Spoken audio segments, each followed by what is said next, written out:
changes. So, second. Thank you. Thank you to the two Jims. Is there any discussion? Hearing no discussion, any objection to that motion? And hearing none, the motion carries unanimously. The next is an approval of the minutes for the local planning agency meeting of January 9th, 2025. Does anybody have any corrections? There is one little one on page 11. Does anybody else have anything else? I think they refer to CPD. Let me just find it. It's a Scribner's error. It really is nothing, so I could let it go. It's just they don't have the LPA correct. Well, if nobody else noticed it, I'm going to leave it alone. May I have a motion to approve the minutes? It really was nothing. So moved, Sutter. Thank you, Don, and thank you, John. Any discussion on the motion? Hearing none. Any objection to the motion? Motion carries unanimously. Thank you. Okay, so the next item is public comment, but this is public comment for any item that is not on the agenda. No, that is on the agenda, but if you want to speak for a hearing, you should wait until the hearing. Okay, does anybody have anything you just want to say? No? Okay, thank you. Next item is the first item is a variance. And this variance is for 7205 Estero Boulevard. I'm going to read the title and then I'll ask for ex parte and all of that, and Nancy will give her speech.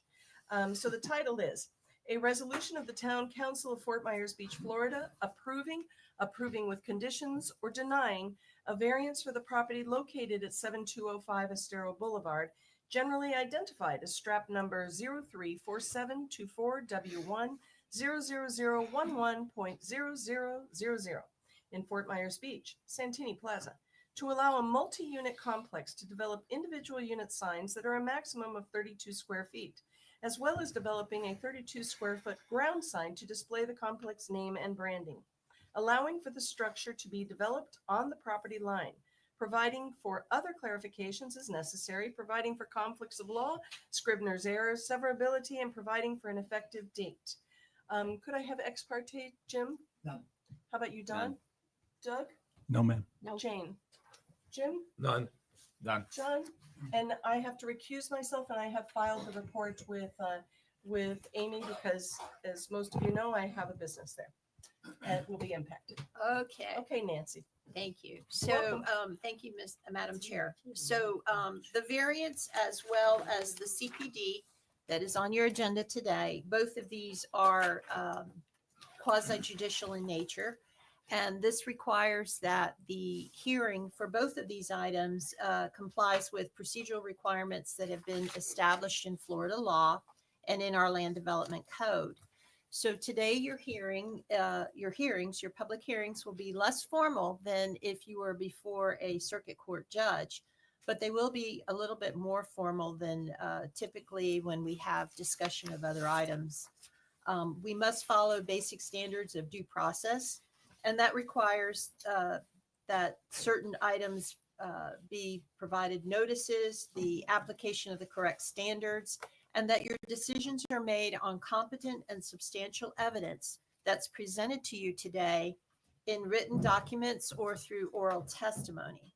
So your job, your responsibility today is to evaluate that testimony and the information for each of these two items, and then draw a conclusion regarding whether the criteria that is in your land development code or in state law has been satisfied. So pure speculation or mere opinions that is not based on competent facts legally cannot be considered by you in evaluating an agenda item. Testimony by professionals who are qualified, who you believe are experts in a particular area, has been considered competent evidence by Florida courts, as well as testimony by neighbors and residents who have fact-based information such as minutes, surveys, engineering reports, or testimony that is based on their personal knowledge and experience. So members of the audience, of the public, if you intend to speak, please keep this in mind. And when you come forward, please state your name clearly for the record, whether or not you have been sworn in. You do have a variance on your agenda today. And just a reminder, a unanimous decision by you, by eligible voting members of the LPA to approve the variance shall constitute final agency action subject to a request by anyone for an additional hearing or review of the matter by the town council if that request for the additional hearing is received by the town clerk within 10 days. So for purposes of efficiency, we want to go ahead and take care of a few housekeeping items. I first need to ask the town clerk whether or not the two items have been properly noticed for today's hearing. Yes, they have been. Okay. And also at this time, if there's any LPA member who has a conflict of interest, as our chair has disclosed, this is the appropriate time to also make that disclosure. Does anybody else have a conflict on any of the two? Okay. And the chair has indicated that she has already filed the Form 8B. And at this point, Madam Chair, it would be appropriate to go ahead and swear in the witnesses. Thank you. Should we do both at once? Everyone. Yes, I think everyone that is. So if anybody intends to speak at either one of these cases, would you stand now to be sworn in, please? If you think you might. If you think you might. And you know what? You If don't you're have on to crutches, stand. don't stand up. Don't stand up. Just raise your hand. Just raise your hand. We're going to give you a pass on this today. That hurt. All right. Okay. Do you solemnly swear and affirm that the testimony that you're about to give is the truth, the whole truth, and nothing but the truth? I do. Okay, everybody's been sworn. Thank you all very much.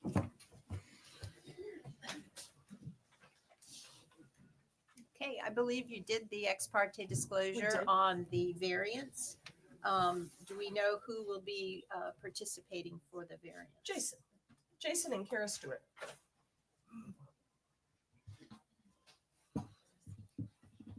And for the record, Mayor, I believe, Mayor, I'm so sorry. That's okay. Chair, Mayor, kind of close. Katie? I believe Mr. Smalley as well as Kara Stewart have also been accepted as experts Yes, they have. before this They have. LPA. And Nancy, before we go, could I just clarify one thing? Sure. We talked about this yesterday, but just so the For board safety. knows. Oh, okay. I'm sorry. And we have Ms. Smith is here also for the applicant. Carrie? Yes. Yes, yes. Go ahead. Even though I can't vote on it, I'm still able to discuss it and, The chair. For her. she's not listening to me. No, I am. You're gonna move I her am. too? Go ahead. Yes. Be in the room. She's going in the There's only back four room. corners. so Anyway, I get to say something. Go ahead, Jane. Jason. Chair, if you'd like, I Yes. can clarify that. So on your 8B form, this applies to all of you really, is that you are appointed to serve on this LPA. And although you must abstain from voting in situations, you're not prohibited from otherwise participating in these matters, but you do need to disclose the nature of the conflict, which your chair did, before making any attempt to influence the decision, whether orally or in writing, and whether made it for you at your direction. So Thank you. Go ahead, Jason. Good morning. My name is morning. Jason Smalley. Good morning to LPA members, to staff. I'm with your Planning and Zoning Department. Before you today is a variance request for 7205 Estero Boulevard, otherwise known as the Santini Plaza. Under today's codes, individual units in a complex that has more than 2 individual units in it are limited to 16 square feet in size. The variance before you today is a request to expand that for each unit to allow for each unit to have a 32 square foot sign. And that would be in line with single and double use buildings under today's codes. The applicant has provided evidence to show that the general distance from the roadway is between about 98 to about 270 feet from Estero Boulevard. The staff has reviewed this. We agree that the distances are approximately that. But before you today is basically a request to allow for each one of those individual units to have the maximum 32 square foot sign. I would like to point out that staff has put a condition of approval in there asking you to discuss a maximum square footage on signage. The reasoning behind that is simply because we wanted to make sure that if the units were further split, so if they split a current unit into 2 units or 3 units, whatever will be allowed by code and fire department, that the entire fascia of the building doesn't become one unified sign that wraps all the way around it. So that's the reasoning for that condition of approval in there. Staff is here for any questions or concerns you may have, and the applicant's representative is here as well. Thank you, Jason. Jim, questions? Just a couple quick ones, Jason. Yes, So sir. as your write-up indicates, the recommendation for a maximum, you do the math of the current units comes out 600 and some. Approximately, yes. So I don't know where the 750 came from or your anticipation around that. So if you could just address that, that would be good since you're limiting the average per sign anyway. So the 750 was really just a round number. It was to initiate discussion. So the addition on it was to accommodate an additional 4 units above the 19 that we're aware of in there currently. Really, this was meant to sort of initiate discussion. If you and the LPA believe that that is not viable or would like to have a higher or lower maximum number, staff is here for the discussion. Just looking for the clarification. Thank you for that. And then secondly, is there any distinction between how the signs, whether or not they're lighted or not? Does our code address that? So not for the maximum square footage, but any signs that would be lit would be held to the same turtle standards and normal photometric standards in the code. Okay, great. That's all I have. Sure. Thank you, Jim. Don, questions? No questions. Thank you. How about you, Doug? I'd like to, just so we know, why is this request being made? I assume it's visibility. Yes, sir. That's how it was presented to staff, is the building itself being between roughly 96 and 270 foot setback is much different than the pattern of development that codes today call for, and which most of the developments since 1996, when the codes went into effect, have required. So most new developments are going to be requested or required to push up the building, and therefore you would have a much clearer line of sight and it wouldn't be such a far distance. This building was developed in approximately 1977. It is what it is. It hasn't gone through many major changes, but the pattern of development was obviously different at that point, and they had either required or recommended that the building be pushed much further from a stero than more modern buildings would be required to. Doug, Is there signage like for the whole plaza, like saying, is there like a sign on the roadway? I'm not aware of a ground sign, but we did make the point that the code already allows for an additional 32 square foot ground sign to accommodate the complex's name and its branding. So the owner of the complex may use that and then allow for the additional 32 square foot elsewhere. I just wanted to, let me just add something for Doug. The other issue with Santini Plaza is how it is redeveloping. So where there used to be twice as many stores with half the square footage, there are now larger stores with, and go ahead, Jane. I think signage is really important. So I think from the street, that will really help people get directed once they get off. I have no other questions. Any questions from you, Jim? There is a ground sign at Linnell and Estero now. Is that staying because part of the letters are missing? And do you know? I wasn't aware that that was their ground sign, but if that is within the 32 square feet and they'd like to rebuild it, or as long as it meets the health and safety for site triangles, they could maintain that. That 32 square feet is an allowance that is separate than the allowance for each individual unit signage. Like I said, there is a letter missing. There is a on it letter now. missing. John, any questions for Jason? I do. Was there any discussion, as Chair has pointed out, they're larger units, some of them now, and they have multiple facades, not just a single front. Was there any discussion of allowing multiple signs for some of the units? So I believe it was sort of mentioned offhandedly, but it wasn't brought up to me by the contractor or by the consultant that is that's here today. There is a 90-degree or a perpendicular portion of that building. Under the way that the variance is written, every unit would be allowed a maximum of 32 square feet in signage. Staff did contemplate with the contractor or with the consultant for allowing the building owner to determine how much signage each individual unit would have. And so that may be still an option. But any building that has a frontage on 2 roadways there would still have a maximum of 32 square feet per unit under the resolution as it's written. Similarly, was there any discussion of including a monument sign that would include a directory, if you will? They could do that, but quite honestly, at 32 square feet, that probably wouldn't be enough to handle the approximately 20 units that might be in there. They might be very small. If the applicant wished to do so and develop that, absolutely. If the applicant wished to have an even larger sign, that would require a separate variance to allow for additional square footage. Fair enough. Thank you. Okay, I don't have any questions, but I appreciate your work on behalf of all the tenants of Santini Plaza, Jason. I really do. Thank you. Thank you very much. Kara, 80.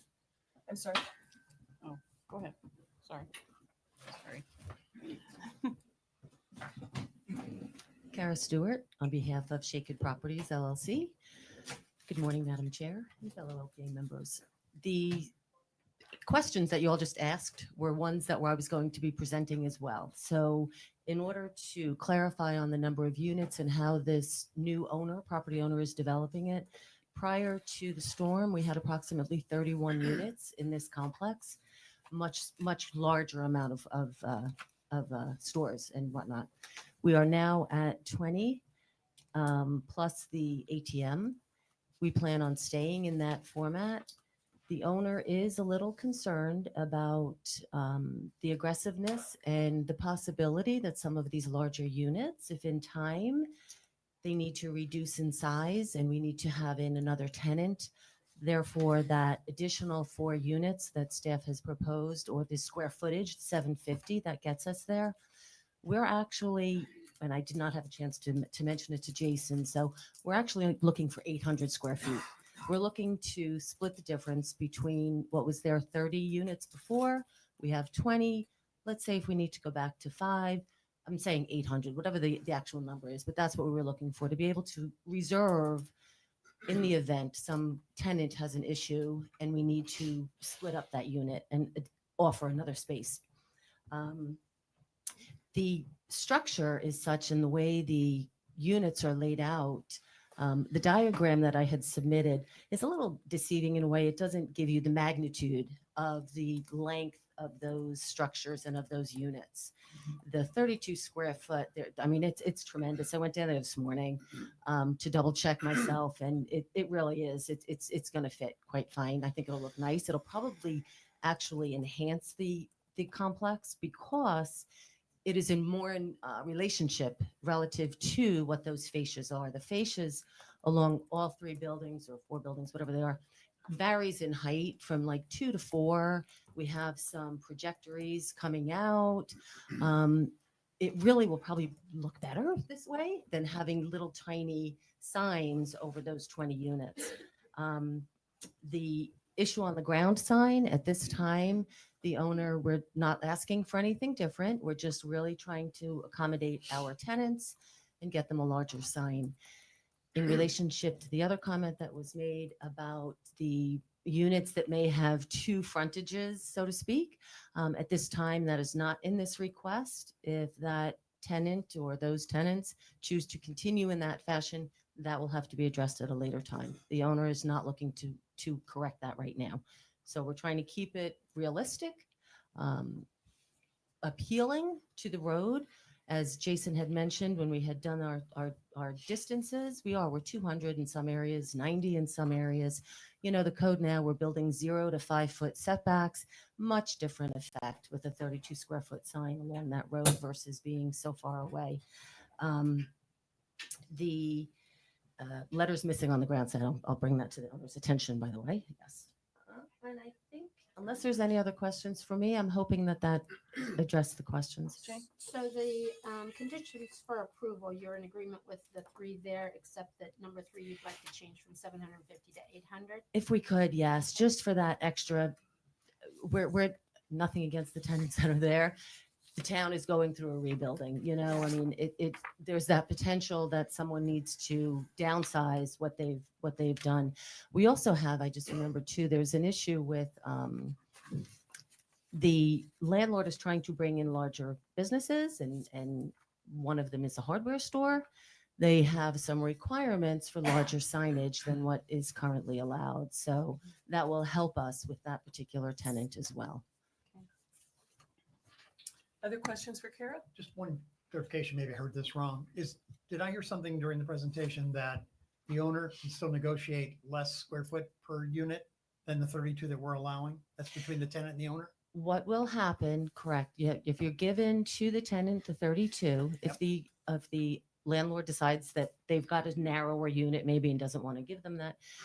But the other issue is the 32 square foot can be split up amongst, like if a tenant wanted on that facade to have a sign, and then depending on if they wanted to place another smaller one on the back wall, they can.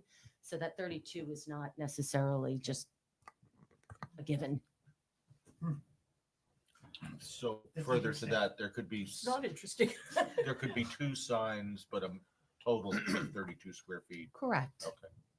The code allows for that now. That's nothing Yeah, I think that we're asking for. That's just the way the code is. like Sun Hardware. I think Sun Hardware, you could go to the back and see where Correct. the door was, and they were also. That's right. Correct. But Kara, I don't understand this. The landlord has the option of dictating the size. So you all will hear from my neighbor Carrie. So if he likes Carrie more than he likes me, and he says, I'm going to give Carrie 32 square feet, but in Nita you can only have 20. That's why I asked. Yeah, so in other words, I get there will be some smaller spots where a 32 square foot sign might not work, and sure, but I would think that this signage space belongs to the tenant or the business. That's how it should be allocated. I mean, that's how it's allocated every place else.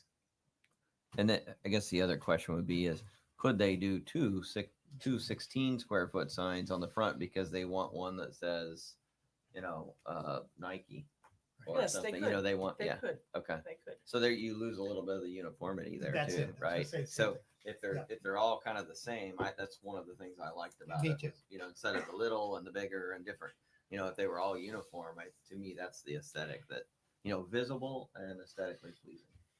To maybe clarify that a little bit and to give some I don't know, some comfort with it. There are multiple sign permits that have been applied for right now, and they're using the larger square footage. That comment, it's in the code now. Any business can do that. So we're not looking to eliminate. We've not asked for that request. Let me put it that way. Yeah. So I'm just clarifying that we've Yeah, I'm not not- requested a deviation or a change from that section of the code. Okay. Yeah, I wasn't concerned about the 32. Mhm. I'm more concerned about the uniformity. It is for a business entity. So business establishment, I believe, is the terminology used in the code that we're looking to stay consistent with. The language in the code is what the language is. We're merely asking today to be allowed to take a more than three and greater unit building, which is unique to the island, and allow those tenants to have 32 square feet. In a 2-unit building, you're allowed 32 square feet. So that was the only part of the code that we were addressing today. Okay. So So- to follow up on this allocation issue, just one more time. So you went from 31 to 19.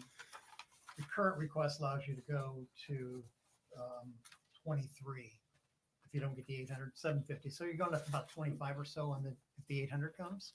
That's my math on. Is that right, Jason? Well, I guess they're asking you that. Yeah, 25. My math's okay on that. It'd be 25 units. Yeah, times exactly. 32. Correct. So it would seem to me that you could represent that your intention to allocate the full 32, since you're asking for more and potentially more units, to anyone that requested it as a tenant or an owner.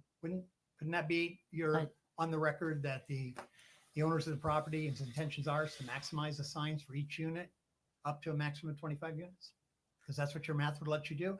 And that way you're not discriminating against, as one of the Smaller members put it, business. this person wants that one doesn't. But I'm a lot more into bars than I am into women's fashion. So let's get a That's little a bigger sign pity. on that. I think that's really, that's Great. the Jim way the Dunlap, code for the would, record. would be interpreted, I believe, anyway, I can't speak for staff. You have separations, you have units that are established, right? So those units are the units that are established. Those are what are represented to you today. The size of the units for that additional square footage is just if those units become less. I'm not sure if I'm totally following the You could question. use So my store as an example. Good.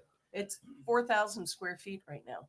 But if I decided to split it in half and either, give back 2,000 to the landlord so he could, it would stand to reason that that new 2,000 square foot store could also have a 32 square foot sign, which is your That's exact argument. exactly- which is correct. That's okay with the math. I'm just Yeah. trying to get to the motivation of the relationship. That is between the correct. owners and that. Yeah. That That is was the what the motivation. intention is, correct. I'm glad we have that on the Yes. record. Yeah, I'm also is- just, if I could just go back to I think of the ones that front Estero and Linnell. Mhm. No, yeah, Linnell. Linnell, yeah. I guess I don't know what we're asking. I don't have an issue if if they had 232 square foot signs, one on the front, one on the back, right? Because they might have two entrances just by the nature of their unit, right? There's one that has actually three sides, right? That may come forward at some later time. I don't Okay. know. Okay. Right Right, okay, now, yeah. It's not we how are that's not requested. dealing Okay. with that Understood. particular scenario Okay. that we're referring to. Okay, Thank you. thanks. Any other questions for Kara? I'm good, John? thank you. Jim? No. Jane? Doug? No, ma'am. Okay, thank you you. very much, Kara. Okay, I know Carrie's here to speak, but she's a public comment on this topic. So we'll ask for public comment. Carrie, come on up.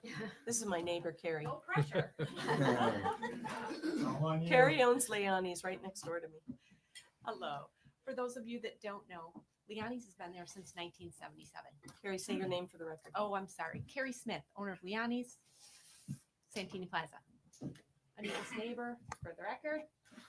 Full support of the island maintaining aesthetics, maintaining everything that we want to do here. But in the big picture, Leonie's has been there since 1977.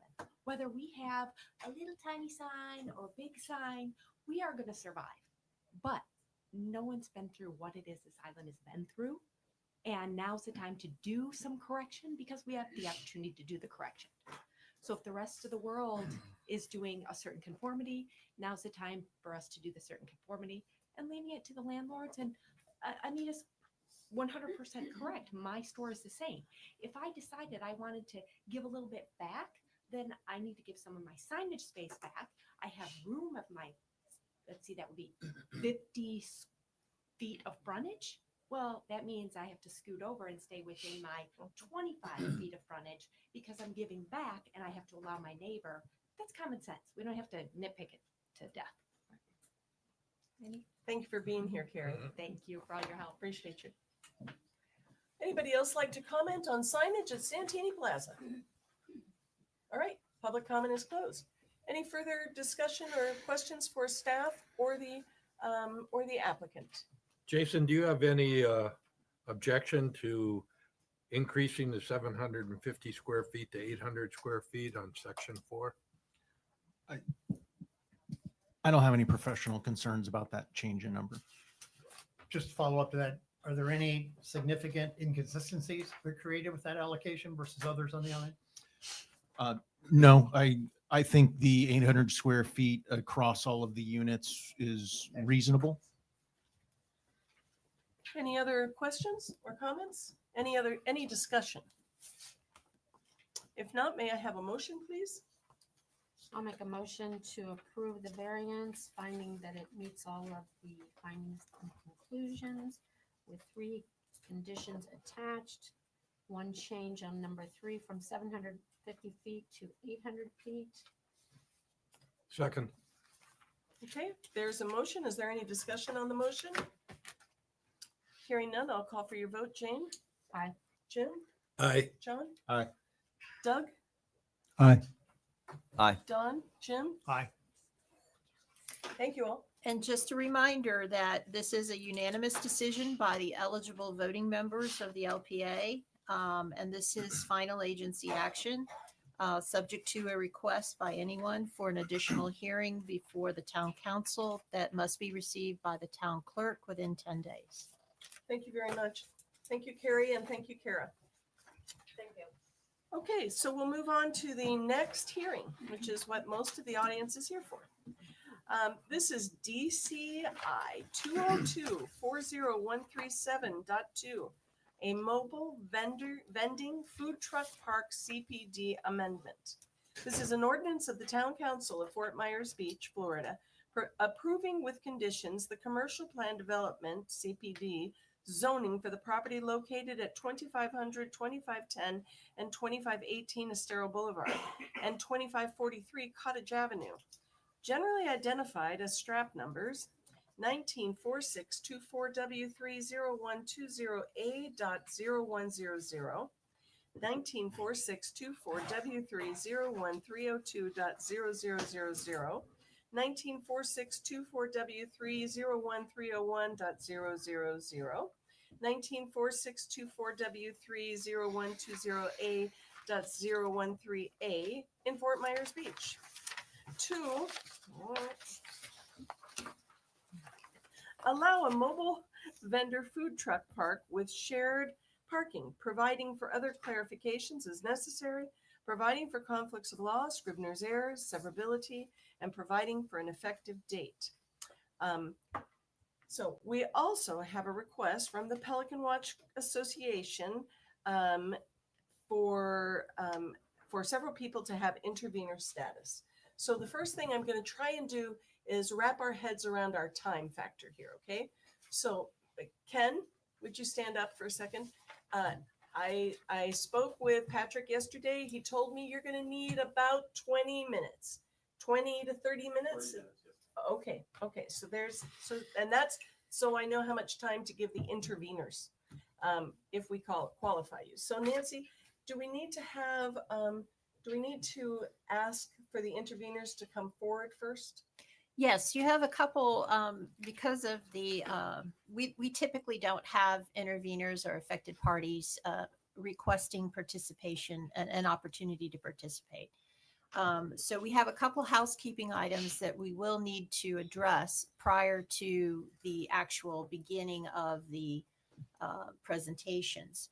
So the first will be whether or not you believe that the individuals who are requesting intervener status actually satisfy the criteria and are interveners. This would be individuals, and they'll explain more, who have a greater interest in your decision than typical members of the public for the reasons that they will present. As your chair pointed out, interveners typically are allowed to participate in quasi-judicial hearings, but they don't quite have the same property rights at stake as the petitioner does, because the application clearly impacts the petitioner. So for that reason, they typically get a little bit less time to do their presentation.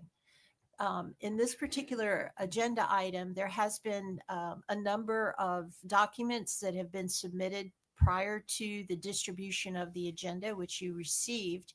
Oftentimes, we do take a separate vote to allow documents into the record. I think that before we actually get into the presentation itself, that the LPA should give some direction as far as what documents you are considering in the record. And lastly, the other thing I think we need to take care of at the beginning would be there was a number of individuals who were sworn in, some of which may be experts.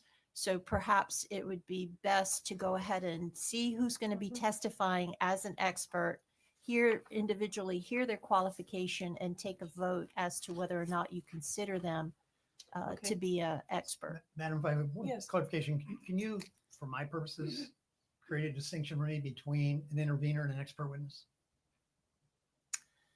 The intervener is the person or entity that actually has a property right that could be affected by the decision that's made. The expert witness is a professional who has expertise in a particular area that might be relevant to Right. that. I guess I missed the part about property rights. I was thinking back to the pink shell intervener we had. I didn't know that gentleman had property rights with that particular property. I didn't consider that when we were looking at intervener status. So subject matter expertise matters. That's why I'm asking about the whether or not they can be an expert witness or not versus an intervener, or can they be both? But if they have to have some property connection to be an intervener, that's a distinction that matters then. Okay, thank you. Thanks, Jim.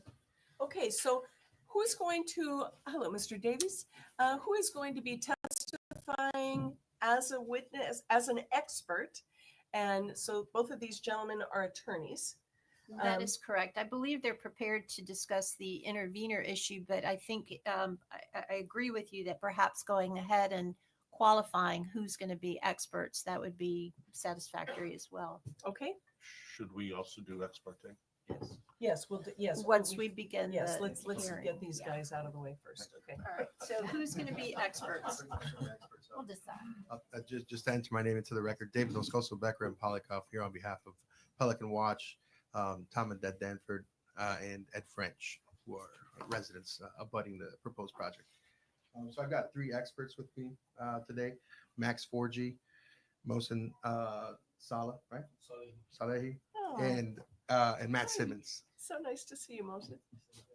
And just one real quick question for clarification on with regard to time. We are certainly happy to yield as much time to the applicant as we are, intending on having. We've got a number of residents here today who I think just on the 3 minutes allotted of time that each of them would have would exceed the 30 minutes that the applicant is intending to take up. We have no problem with them taking up more than that time.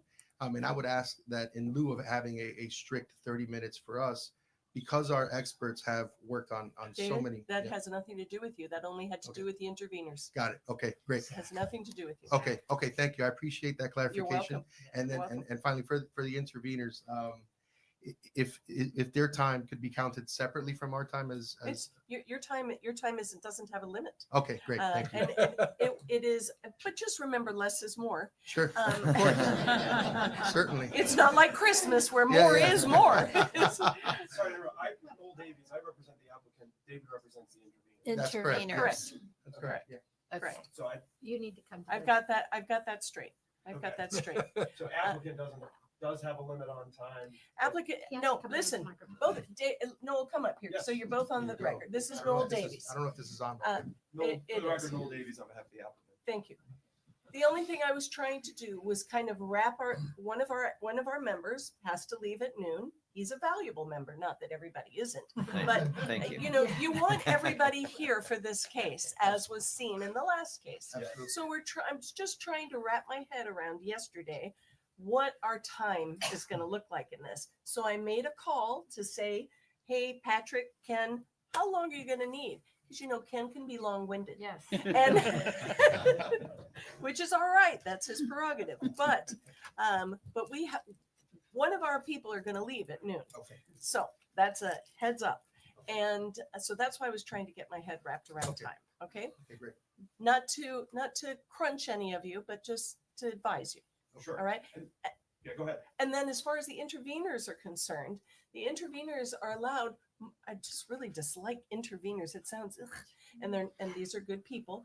They are allowed more time than the general public coming to speak, which has 3 minutes, but trying to decide how much more time. Right. I wanted to get an idea of how long the applicant would take so I could make that accordingly. Okay. Okay. And our plan, just because we've got, I think, these experts who have such valuable information. Sure. Internally, what we discussed was be prepared to maybe limit it to 10 minutes an expert. I think we could probably do this a lot more substantively and take up much more time, but out of respect for everyone's time, we would request 10 minutes for each one of our experts so that they could really get into, I think. some of these That's up to you. That's Sure. up to you. Thank you. Okay. I appreciate it. Thank Yes, you. sir. You're welcome. Noel, any questions? Yeah, I just wanted to add, and thank you, Madam Chair, that so my client and our team, we're happy to do however you want to run this hearing today. I want to get that out there, and we would defer to the will of the majority of LPA on expert status, intervener status, however you all want to do that. Thank you. I will preview that I've also got to, because there's attorneys involved, note certain things for the record. Of course. So we do object to them having some sort of special status. As you mentioned, just like any of your hearings, there's a right to participate in public comment. We are happy to limit our time, 30 minutes, hopefully less. Wasn't asking you to limit, just asking you to give me an The- idea. the I i- don't want you to sure. feel like I'm limiting you. Sure. But I guess my point is that just because they're asking you for this extra status doesn't mean you have to grant it. Oh, we know. If you want to do that, that's your prerogative. But we object to any other status other than them presenting as regular members of the public. Okay, well, thank you for that. Thank you. All right. Nancy? And also, so kind of getting back to some of the issues, the housekeeping matters before we delve into the substance of the application. So the first thing that is really in front of you is whether or not to afford the individuals with their attorney representing them intervener status. And there should be a little bit of debate on that. And that is only intervener status for the purposes of this administrative review of the application. So should we call them up? I think it would be appropriate. Okay, so yes. Mr. and Mrs. Danford, are you here? I mean, obviously you're here. Could you guys come up? I was trying to remember who you were, and now I remember who you are. Okay, so Nancy, go ahead. Are you being represented by counsel? Yes. Okay, so if you would like, if we can allow their attorney to present their request and Could the I ask us a basis for strange it. question? If you're being represented by counsel, why do you also wish to have, why the intervener status if you have counsel? If I may. Please. I think it's important for them to express their concerns as residents that are a little bit less than technical, a little bit less than rooted in kind of policy and the law. I think there are a lot of aspects of their experience and the impact of the item being considered before the board that are unique and nuanced and very specific to people who live in the neighborhood. Okay. And so I think the arguments that I'll make and the information that I'll be providing to you, a little bit of a higher level and a little bit less personal. So that's the basis for it. Okay. Thank you. So David, could you Yes, perhaps make the presentation, the request, sure. asking for the intervener Sure. Yeah, status? that's what I would ask for intervener status for Tom and Deb Danford, for Ed French, and for the Pelican Watch Association, Randy Brysett. And the reason for it? And the reason for it is because of the fact that they are, residents who are immediately impacted. Number one, they abut the lot, all of the folks that I've mentioned that I'm requesting intervener status for directly abut this property. The comments that they need to make and I would like for them to make and they would like to make are much more nuanced and much more specific and unique to folks who directly abut the property and are not necessarily comments that folks who maybe live in the city and care about the city deeply in terms of its policy and its planning would have the ability to make, and they're not going to be impacted by it in such a deep way. So my request is rooted specifically in that. Jim, do you have a question on this? Nope, I'm good. Okay, anybody have questions? I have a question for Nancy. Go ahead, Nancy. If the intervener status is granted, does the intervener have the right to cross-examine the petitioner directly? That would be a question for the LPA to determine because you don't have, you don't specifically address that in your procedural rules. Bear in mind that my comments at the onset of these public hearings is that fundamental fairness guides these proceedings. Now, perhaps it's not a direct cross-examination. However, they can advise you of concerns that they have, having heard the petitioner, and then you would have the ability to, as you always do, to ask questions during your deliberation. And The question though is, can they have question the petitioner directly? Obviously, they can present their case and we can, comment and question the petitioner. I believe that's in your discretion if you want to, having heard some of the arguments, if you want to allow that. You know, I had this discussion with Nancy yesterday. I do not wish to allow that. I don't want for there to be, I don't want animosity here. This is a decision that we have to make, plain and simple. Agreed. You guys have an attorney. Do you agree to that? They're just, I don't want this back and forth. Do you agree with that? No, that was why I asked the question. Okay. yeah, my okay. question was similar in that could the LPA, if someone is granted intervener status, could the LPA question the intervener? Because we Yes. don't typically Yes, question you can a question the public intervener. comment, right? Yes, you can question the And intervener. we would welcome it. We would welcome that. Absolutely. Okay, So, Madam Chair, you've heard the request. Yes. You've heard Mr. Davies' objection to it, and it would be appropriate to go ahead and defer and see if Mr. Davies, if you'd like to add anything else for the record. Sure, thanks Nancy. Joel Davies for the applicant. I actually don't think you can allow them to cross. We're even not as an going to. We're not intervener. going to. Yeah, we're not going to. I just And yeah, again, the objection's noted for the record, but Okay. proceed, please. Thank you. thanks, Phil. So Nancy, Okay. then does the intervener status, if granted on the criteria which your council just represented, that could easily apply to multiple people in the same situation, residents, neighbors, etc. So is it only intervener status when requested, or if we grant this, it applies to any in similar circumstances here today? No, it's only who is making the Very request. good, on the record. Okay. So may I have a motion to accept or deny the request for intervener status? I make a motion. I'll go ahead. I'll make the motion to approve intervener status for this request, for these. Do you want to second that, Jim? Second. Okay. Is there any discussion on this? Hearing no discussion, may I hear, is everyone in favor? Aye. Anybody oppose? Okay, so I am going to limit the intervener discussion to 5 minutes. Okay. Okay. Per party? Thank you. Per party. Okay. Can we treat you as a couple and just give you 5 minutes, or do you want 10? I'm just asking. I'm just telling you, noon, he leaves. I work Fine, out a fine, little honey. bit. No worries. That was just a little levity. All right. Thank you very much. Thank you very much. And just All one final question. Yes, With sir. with regard to the order, we submitted an order to the clerk. We would ask that as far as our opportunity to speak goes, we allow the experts to come in first. And then. That's entirely up to you. Okay, great. Thank you so Entirely up much. to you. I appreciate it. All right, you're Thank you. welcome. You're welcome. Thank you all. Okay, so now I'm going to ask for ex parte communication. Well, we still have a couple housekeeping All right, items. Nancy, go ahead. So we had I believe the experts were identified by name, but I don't recall hearing what their qualifications were and whether there was a And vote Wilson to has not accept. been qualified, even though Okay. he is qualified. Okay, would you two gentlemen come up, please?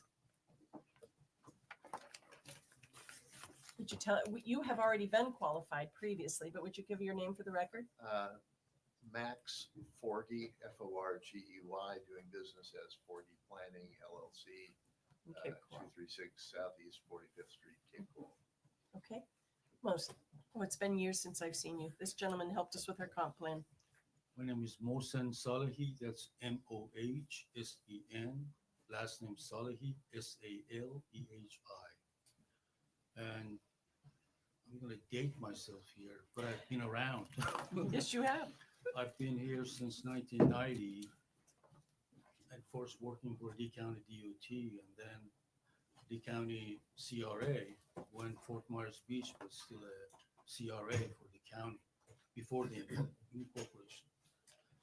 And I've been doing consulting since 1997 on traffic issues throughout the state, helping Florida Main Street program, which has very similar problems to Fort Myers Beach in terms of congestion and traffic. And so I've been around.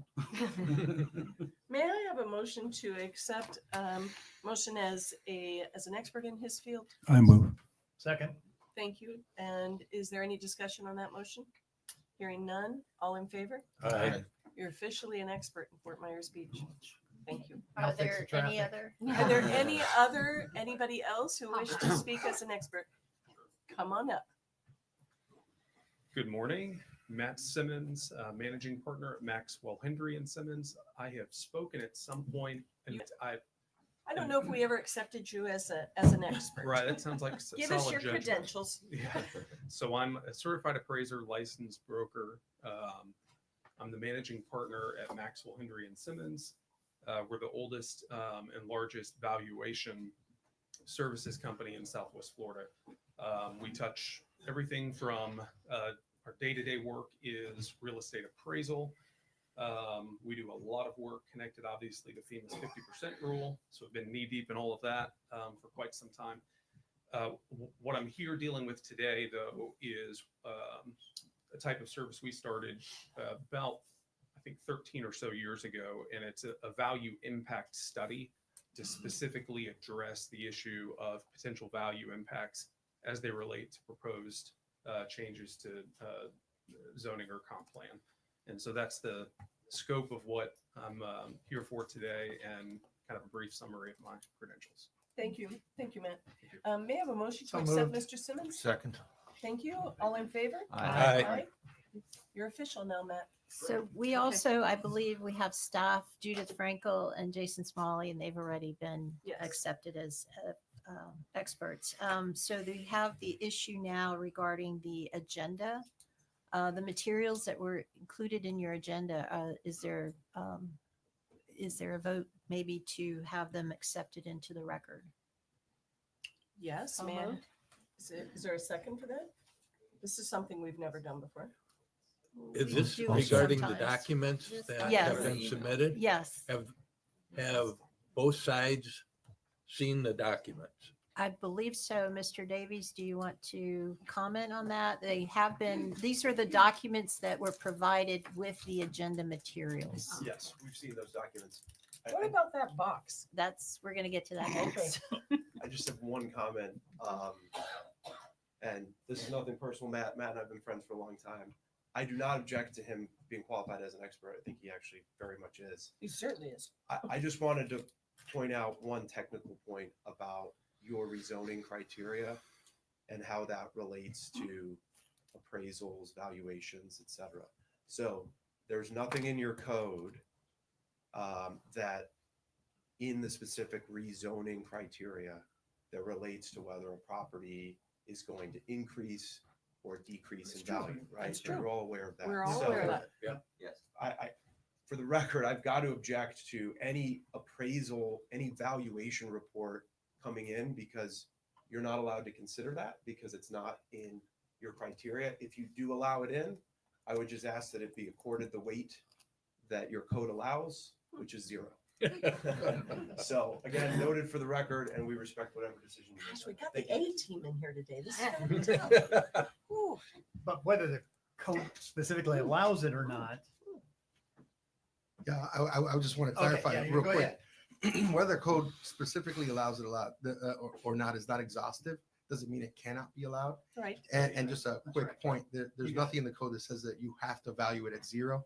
In fact, I would say the mere fact that you have just voted to accept him as an expert in and of itself suggests that anything that Matt submits to the record has an inherent value as an Well, expert. but this being a quasi judicial hearing, Sure. we have to only base our opinion on the information that's brought to us today. And so, but Mr. Davies raises a good issue, a good point that isn't part of the criteria. I don't know, Nancy, what do you think? Well, this is the vote that's before you. Nobody's brought this up before, Noel. If you want to exclude that from the record, Mr. Davies has voiced his objection. David has said that he wants it in there, and that would be your decision as to whether or not to put that documentation into the record. It has been given to you prior to the hearing because we received it prior to the hearing. You know, this issue has been raised quite a few times in other hearings. It is important to some members here. Dunlap, you want to discuss this with Noel? Because you asked for this for Neptune. Noel, come back up here. Well, both of you just Sure, stand there for a minute. exactly. And I think there's a distinction, at least in my mind, the members can do what they do in their own perspective about what's allowed and what's allowable.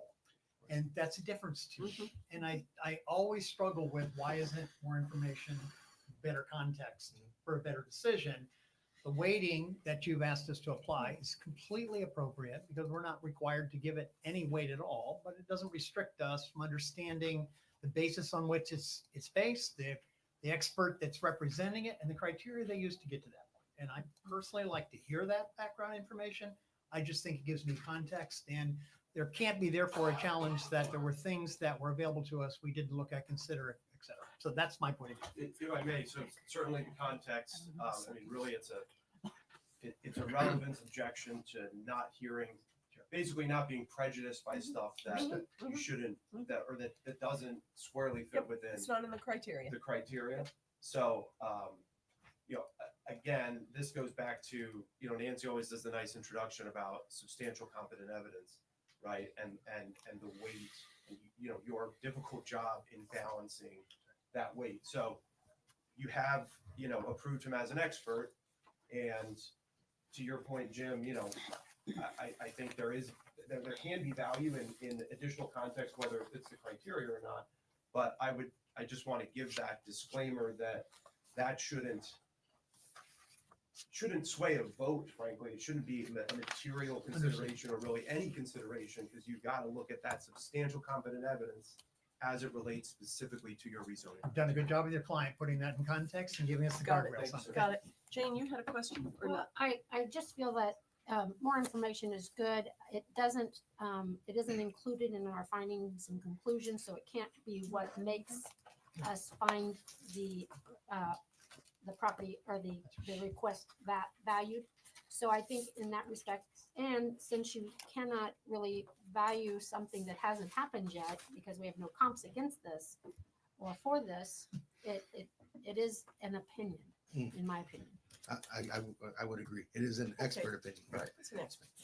Anything else, gentlemen? Nothing for me. Thank you. Gosh, thank you very Oh, much. I think we were just going to discuss the other documents that Nancy, we brought the here. box. Yes, but hold on. Let's go ahead and, if we can, take a vote on the items that have already been provided to you in the agenda. And I need a clerk- second. we Jane needed made a the motion. second. We don't have Oh, a no, second yet. One of these, I think it was John. I seconded. John You seconded? Okay. Okay, so a vote on accepting the documents that were included in the agenda materials into the record for this proceeding. So the motion was made to accept them by Jane and seconded by John. All in favor? Aye. Anybody opposed? Thank you. Motion carries unanimously. So I believe that Dave, I'm Yes. sorry, your last name again is Moscoso. Moscoso. That's nice Excellent. Italian, right? Yeah, Okay, exactly. Moscoso. Thank you. I think he has additional documents that he would like to have put into the record. However, Mr. Davies, I need to ask if you have had the opportunity to review these. If I may just clarify as to Okay, the go ahead. contents, because I think that'll help inform Mr. Davies's opinion on the matter. These are physical copies, by and large, physical copies, except for the documents that are on top of the two packets there. These are physical copies of what you were provided, what we submitted to you into the record. And so nothing that is contained in those documents is not something that has been made publicly available for Mr. Davies to review. So The absolutely. The same stuff? It's the same stuff. The only difference is those maps up top have been updated. There are a few letters in there that were not included by the deadline of Tuesday for inclusion, but there's nothing else. There's no documents that we intend to enter into the record that Mr. Davies or his client have not had a substantial Have a copy of this? opportunity. Absolutely, you can have a copy of that. So Absolutely. Counselor, what's your motivation for the additional Can you not documents? take Well, the we wanted to copies, though? submit physical is there other- copies in He's case got anyone here had not had an opportunity to review the documents that have been provided to you. Number one, number two, we wanted to provide you with an updated map because we do have additional residents who have written letters in opposition and wanted to include those letters as well into the record. And so because we weren't able to do that, some of those letters and the updated map by Tuesday, wanted to provide you those new letters and an updated map that kind of reflects what we intend to provide. I'm glad I slept last night. Okay. Yeah, thank you. If it's the Any same objection, stuff, Mr. Davies? if it's the same stuff, same objections as before. If it's different, I mean, it looks like there's an updated map, like you said. I mean, new opposition letters, I haven't seen those. I'm not You going know to what? object to those because you've got the opportunity on public comment, so. David, is there anything essential that you show us there? Because The map. I hate last minute information. Sure, absolutely. Hate it. I know, I totally. The map. Yeah, Okay, the map. so could you please just, does anybody object to this, to us only having the map and we can eliminate the box? Second. Okay, and what about the letters that weren't entered into the record? We can have the letters also. Okay, great, thank you. The map and the letters. The rest of the box you Sure, can keep. absolutely. I'm sorry for your printing. No, no, So, no problem It's at just all. last minute stuff. I totally get it. I totally Okay. get it. Yeah, So, absolutely. Madam Very much. Chair, again, just because of fairness and due process concerns, Mr. Davies could get a copy of those letters and then maybe during rebuttal, he could That's make fine. any No, I don't. comments. If you got. Oh, yeah, I'll provide you with Okay, that. Absolutely. Okay, are Thank you you. guys finished now? Yeah. Because I am. Promise. Thank you very much. Thank you. Sit down, David. All right, So, was there a motion to accept just the map? just the map and the letters. Jim, I'll make that, yes. is there a second? Second. Thank you. There's a motion to accept just the letters and the map. All those in favor? Aye. Thank you very much. Motion passes unanimously. So, Madam Chair, one last item, and then I think staff could probably begin. Could you just clarify again for the record the time?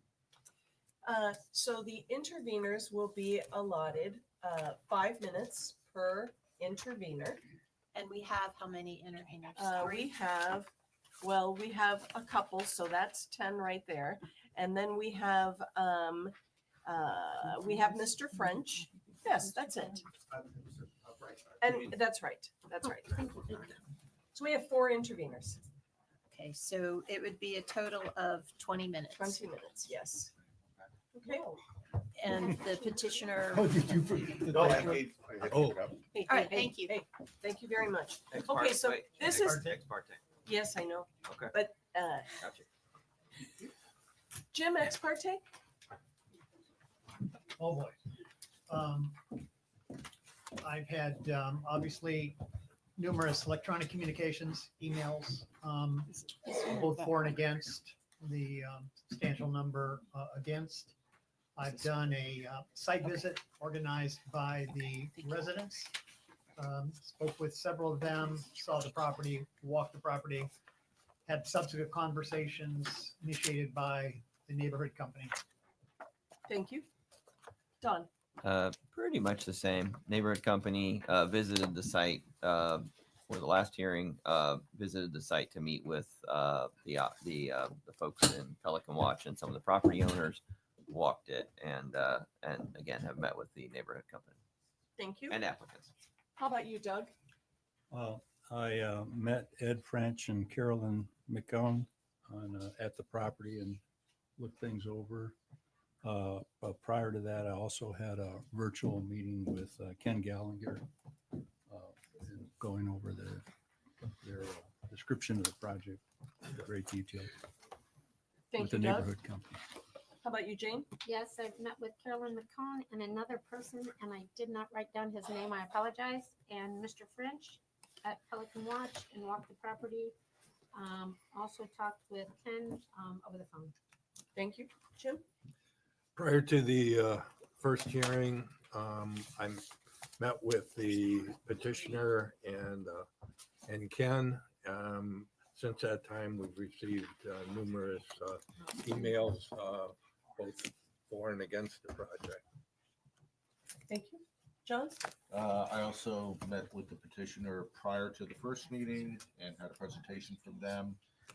Subsequent, I have met with the Pelican Watch Association, Carolyn, Mr. French, another gentleman as well, and walked the property as well. Okay. I have spoken extensively with with Patrick Vaness about the project, and I have spoken with Carolyn McEwen as kind of the representative of that neighborhood group. And I did, well, I know historically, I know about this site and this project. Okay. So having made these disclosures, is there any member of the LPA that believes that they cannot have an open mind and evaluate the criteria based on the documents and the testimony that they're going to hear today? Anyone? Nope. And do the attorneys, we have the attorneys for the intervener as well as for the applicant. Do you have any questions regarding the ex parte disclosures? No. For the record, both attorneys indicated that they don't have any questions about our ex parte. Any objection? Okay, or any objection. All right, so the order is going to be the staff's going to give a brief introduction, then the applicant will make their case, the interveners will then speak, and the public, and then the staff will have their rebuttal. And a rebuttal from Mr. Davies. I think we only accepted What- the maps. Yeah. What is They this? should not be coming to us. The letters are in here. Here. Okay, yes. This is what was Yes. forwarded to us before, wasn't It it? Yeah, was. this is already in the record, right? It's in the record. Except It's in for the the record. three Already got letters. all that, yeah. Okay. Here we go. Judith? Good morning, Judith Frankel, Principal Planner for the Town of Fort Myers Beach. The application before you now is a request to amend the existing CPD under Resolution 07-28 to provide a master concept plan, schedule of uses, and conditions of operation to allow for the development of a mobile vending food truck park with outdoor seating, consumption on premises, and a commercial shared parking lot. If this request is approved, the previously approved schedule of use and master concept plan under the previous resolution would be invalidated. Just to remind you all, under a separate ordinance, the applicant is also requesting an expansion of that 2007 CPD boundaries to include 2 additional residential properties. That action would increase the CPD boundary area to a total of about 0.69 acres. At our previous meeting, you all voted to recommend approval of that to Town Council. The applicant is requesting 6 deviations from the Land Development Code. I would like you to note that no deviation was requested for the number of parking spaces, as mobile vendor / food truck park is not an identified use in the Land Development Code. However, the applicant used zoning code language of 3 nearby communities to determine appropriate parking numbers. The LPA should consider the code requirements of these communities and determine appropriateness. Staff also advises the LPA to consider the provided recommended conditions of approval listed in the staff report. There are listed extensive conditions which are intended to reduce the potential for nuisance issues on the surrounding community. Also note that the applicant has made a few changes to the proposed schedule of uses and master concept plan since your previous meeting, which they will make note of during their presentation. These include the location and size of the permanent support structure on the site from 1,500 square feet to about 2,500 square feet. Location of the comfort station and the southeast landscaping buffer abutting Pelican Watch has been increased from 5 feet to 7.5 feet. The conditions governing the project have also been altered in response to some of the comments made at the January LPA. So the applicant is going to cover some of those changes in all of the changes in their presentation. At the end, after you've heard from the applicant and the intervener, I will come back and go over the criteria and staff's recommendation. Okay. Okay, do you have any questions? at this Anybody time? have a question for Judith? Thank you very much. Mr. Davies. Thank you, Madam Chair. I'm back. Morning again, everyone. It's working.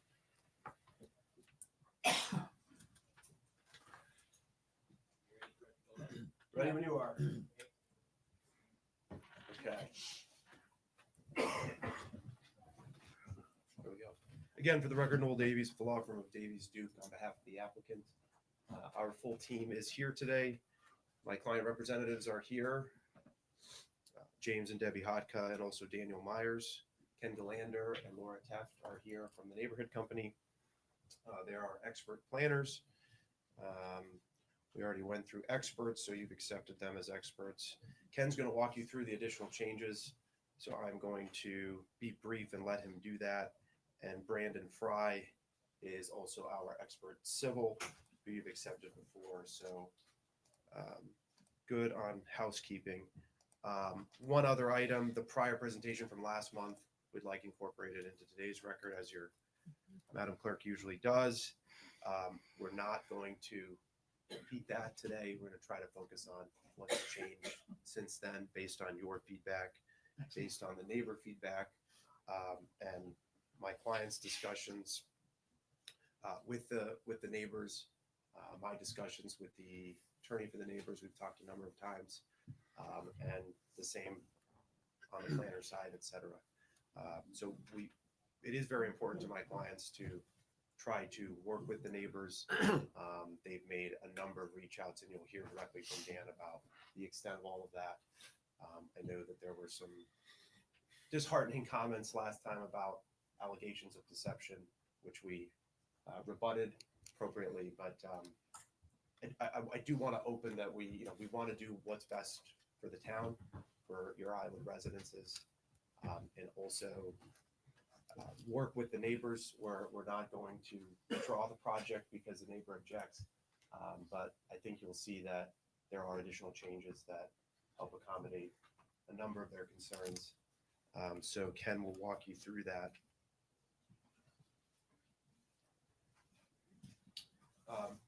On the legal side, I do want to respectfully remind everyone that we do have significant entitlements on the property today. Things that we can do by right without public hearings, proceeding directly through your DO process. The specifics of that are in the prior CPD. And then there's 2 additional parcels which you unanimously voted to extend the boundary for last time, but those 2 parcels are zoned CB, Commercial Boulevard, and RM, Residential Multifamily. There are 23,000, so if you look at the schedule uses for the CPD, 23,000 square feet of buildings are allowed today. And again, that is a commercial plan development. And you heard me say this earlier, but the importance again of looking specifically at your rezoning criteria and analyzing or including in your deliberations as you analyze whether those criteria have been met based on the substantial competent evidence.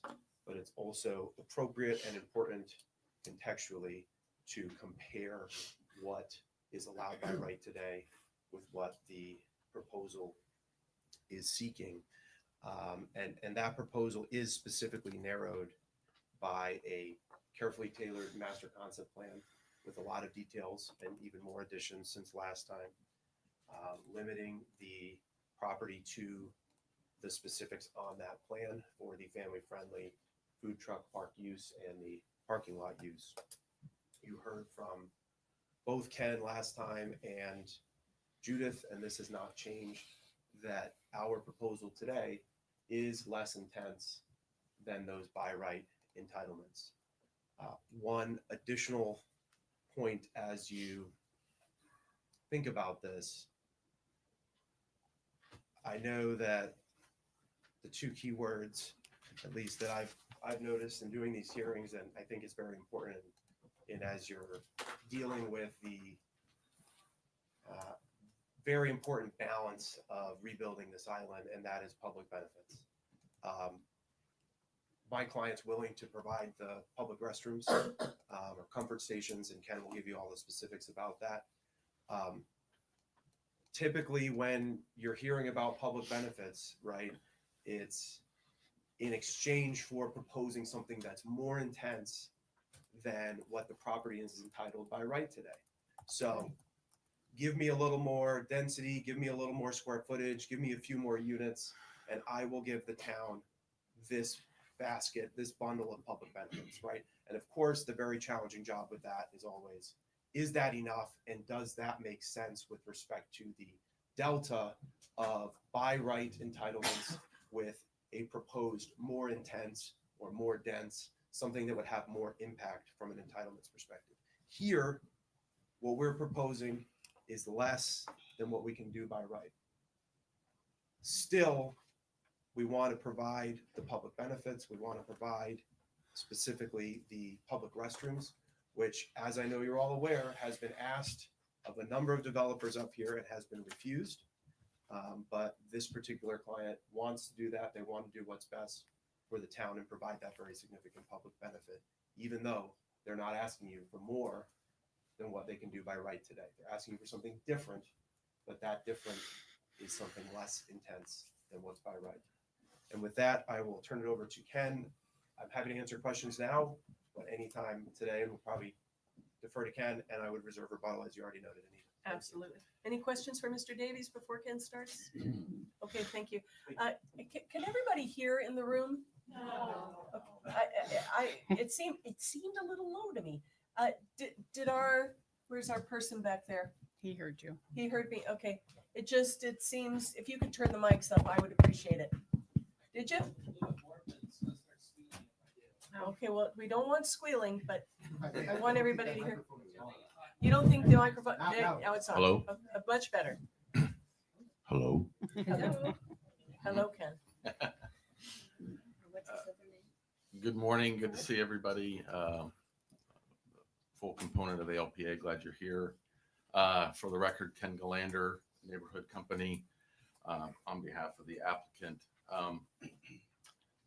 What we're going to do is, as Mr. Davies mentioned, I'm going to do my best to go through this presentation. Of course, what we had presented before is applicable, but I think there's a little bit of a level of what we need to just clarify and further review what we've changed since our last meeting. But this slide is what we're looking at in terms of the subject property, and it gives you the context of our property in relation to the other commercial and non-residential properties, zoning districts adjacent to us. And I think it's just a good component to see. We are incorporating a RM parcel. It is 0.08 acres of our area, but the majority of our property is adjacent to, over 70% of it is adjacent to commercial and non-residential zoning. We all know where the property is. I don't really want to go into much of the heart of the island and the boulevard and how we're a component of the mixed use and that transitional area. Again, our proximity to the variety of other uses surrounding us, existing and planned commercial. We have a significant amount of residential as well. The town hall, the institutional components, and our beach accesses. Again, our site, one of the main points to clarify is we are looking at that maximum number of food and mobile vending pads to 5. We have come to the understanding that we will be limiting it to that. We are looking at our limiting of our hours of operation. That is staying consistent with the outdoor entertainment. We're going to have the full underground utilities still. Our park support structure, as I'll go through here in a little bit, has been changed a little bit. It's a little bit bigger, as Judith mentioned. Our public comfort station, we have chosen to do a separate structure for that, an accessory structure, complementing the Estero Boulevard with outdoor seating and ensuring that we have the proper pedestrian and vehicular access, and of course, stormwater. I wanted to provide this slide that gives you an understanding of, we've gone through submitting to the town 4 different variations. That doesn't include what we have done internally. So we've been trying to listen. We've been doing amendments to our plan. Back in May of 2024, we had 6 mobile vending pads. We had a portable restroom facility. We had a storage container. And we know that all changed. We know that the town is evolving since then about what's appropriate and what we can do. We reduced then the number of mobile pads to 5 in the second plan in July. Replaced one of those with a structure for the beverage service. It was going to be a simple structure. Then the plan that you reviewed as part of the hearing last month, we proposed more of a permanent structure that was going to incorporate that beverage service area, restrooms, but maintaining the number of pads and relocating everything basically to that corner that you can see. And then the majority of the rest of the property is the parking. Now, with the master concept plan that we have, that you received in your packet, we have altered the location of where the footprint of the primary structure would be. We have relocated one of the mobile vending pads away from the residential up to Estero Boulevard and basically widened that component along Estero Boulevard. That's where another outdoor seating area structure that we've added. Before, it was potentially going to be a shade structure or some sort of less permanent structure. So with that, I want to kind of delve down into our new master concept plan. Again, that is our the new footprint for our structure. Through that, we've been able to go up in elevation on it. It is 2 stories, consisting of 2,500 square feet approximately. And by doing so, that has enabled us and the client has been able to acquire or is going to bring online the Royal Scoop within the development. So that would be an incorporated walk-up convenient aspect of bringing that kind of iconic business that was that we know was across the street where Standing Bottoms is. They're not incorporating that in, so we're wanting to bring that into the family-friendly environment there. Additionally, within the structure, we have wanting to allocate area specifically for the music venue. So it would be within that structure, roofed and walled on majority of the sides of it. Through our renderings, you'll be able to see some of these components. Again, what we mentioned before is we moved one of the mobile vending pads up to Estero Boulevard and expanded that relationship to the Estero Boulevard pathway. Additionally, we added bicycle parking down towards on the southwest end of the project, near to where the beach access is. So we're spreading out the bicycle parking in that component. And then, as mentioned before, with the building and the footprint getting smaller, that enabled us to increase that buffer that is along that eastern property boundary adjacent to the land that's owned by Pelican Watch. And then the last little bit was the component of our comfort station is going to be a separate accessory structure. It'll be designed and architecturally complementary to the rest of the project, which we want to show in our conceptual renderings here. This is a slide that shows us the master concept plan overlaid on an aerial. Obviously, this is an aerial that was prior to Hurricane Ian, but we know that the majority of the improvements surrounding us are staying within those same footprints. What I wanted to do here is to highlight the green space, the open space throughout our buffering, which we believe is substantial. And you can see, it's maybe hard to see, but we are, through our conditions, requesting that we supplement our buffering within the right-of-way. And that would be a component of adding some landscaping and those things. And that's to address some of those concerns about people parking illegally within the rights-of-way adjacent to our property. So this is our updated renderings. Some of the components is from a site plan view. What we did is we heard that it's good to try and incorporate our neighboring buildings. So the 2 buildings towards the top left, those are one of those homes is under construction and has been permitted. We utilize their plans in our rendering, so that is a accurate representation of their building, and they are elevated. The one that's more of just rectangular, that is not permitted as of yet, that we've been able to find in the record, but we have utilized the basic same footprint that it had before. And you'll see by the basic elevation, we understand the need to elevate based on circumstances and FEMA. So you can see here versus our master concept plan, everything's flipped. So you have Estero Boulevard on the bottom, Cottage Avenue on the top. You can see the primary structure with the dark roof in the corner, the then areas for the seating, and then the food trucks along Estero Boulevard adjacent to the parking lot. And then our other two structures is the outdoor seating adjacent to Estero Boulevard. And then it's kind of hard to see, but the comfort station would be, I don't know how to maybe reference that, this rectangular residential building. It's just to the right of that. Here's from a different angle, looking at the site.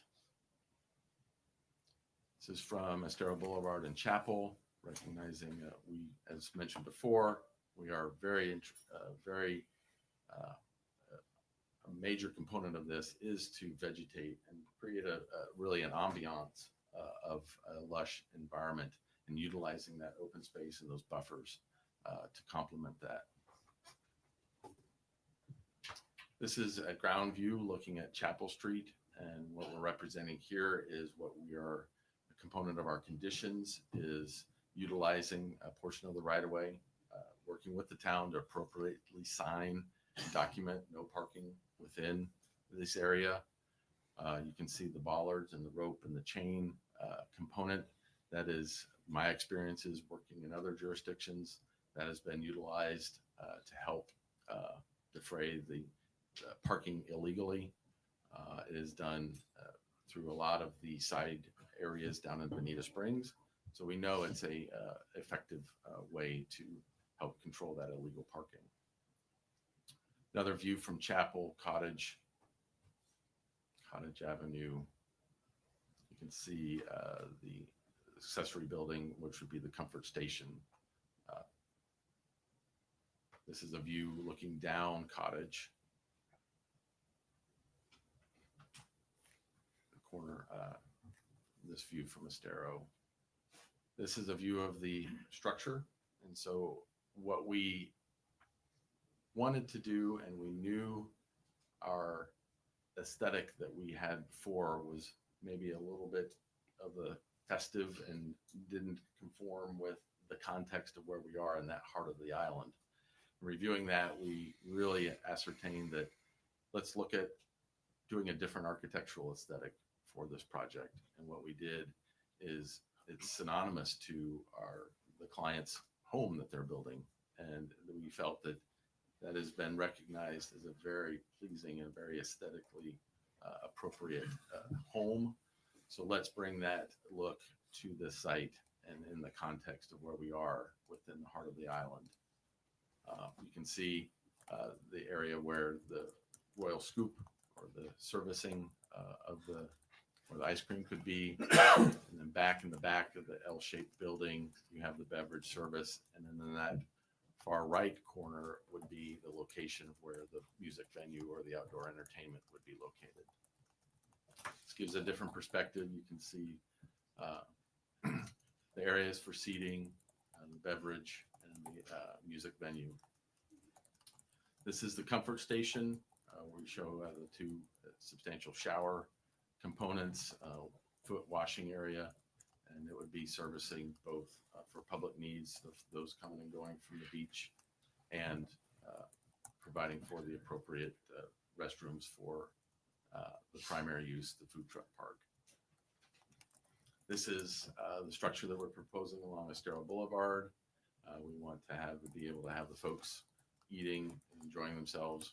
There's a substantial investment in that Estero Boulevard pathway, so let's engage that with the structure and the elements that we want to have here. Obviously, the bicycle parking, and the pedestrian connectivity that we're actually utilizing in this slide as well, showing that, and that's that access that is controlled.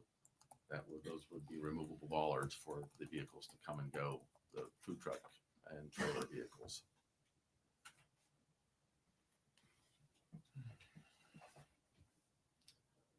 Just another perspective looking down Estero Boulevard in the food truck park.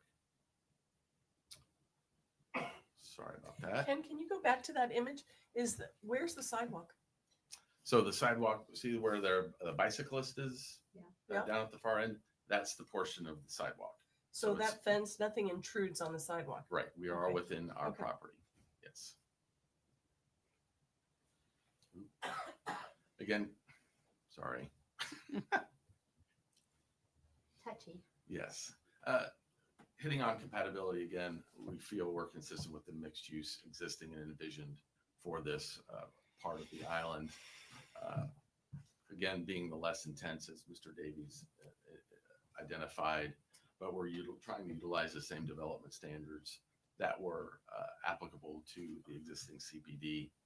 We are, and you'll see as I walk through the conditions, our buffering, enhanced landscaping as a component of that, our site design, our orientation of our structures, and the connection to utility services, no generators, except for, and we just need to clarify, if time of need, if the power goes out or something, they need to have the generator at emergency situations only. Again, our architectural aesthetic, I think we have worked hard to bring that to this more of a being sensitive to our residential neighbors.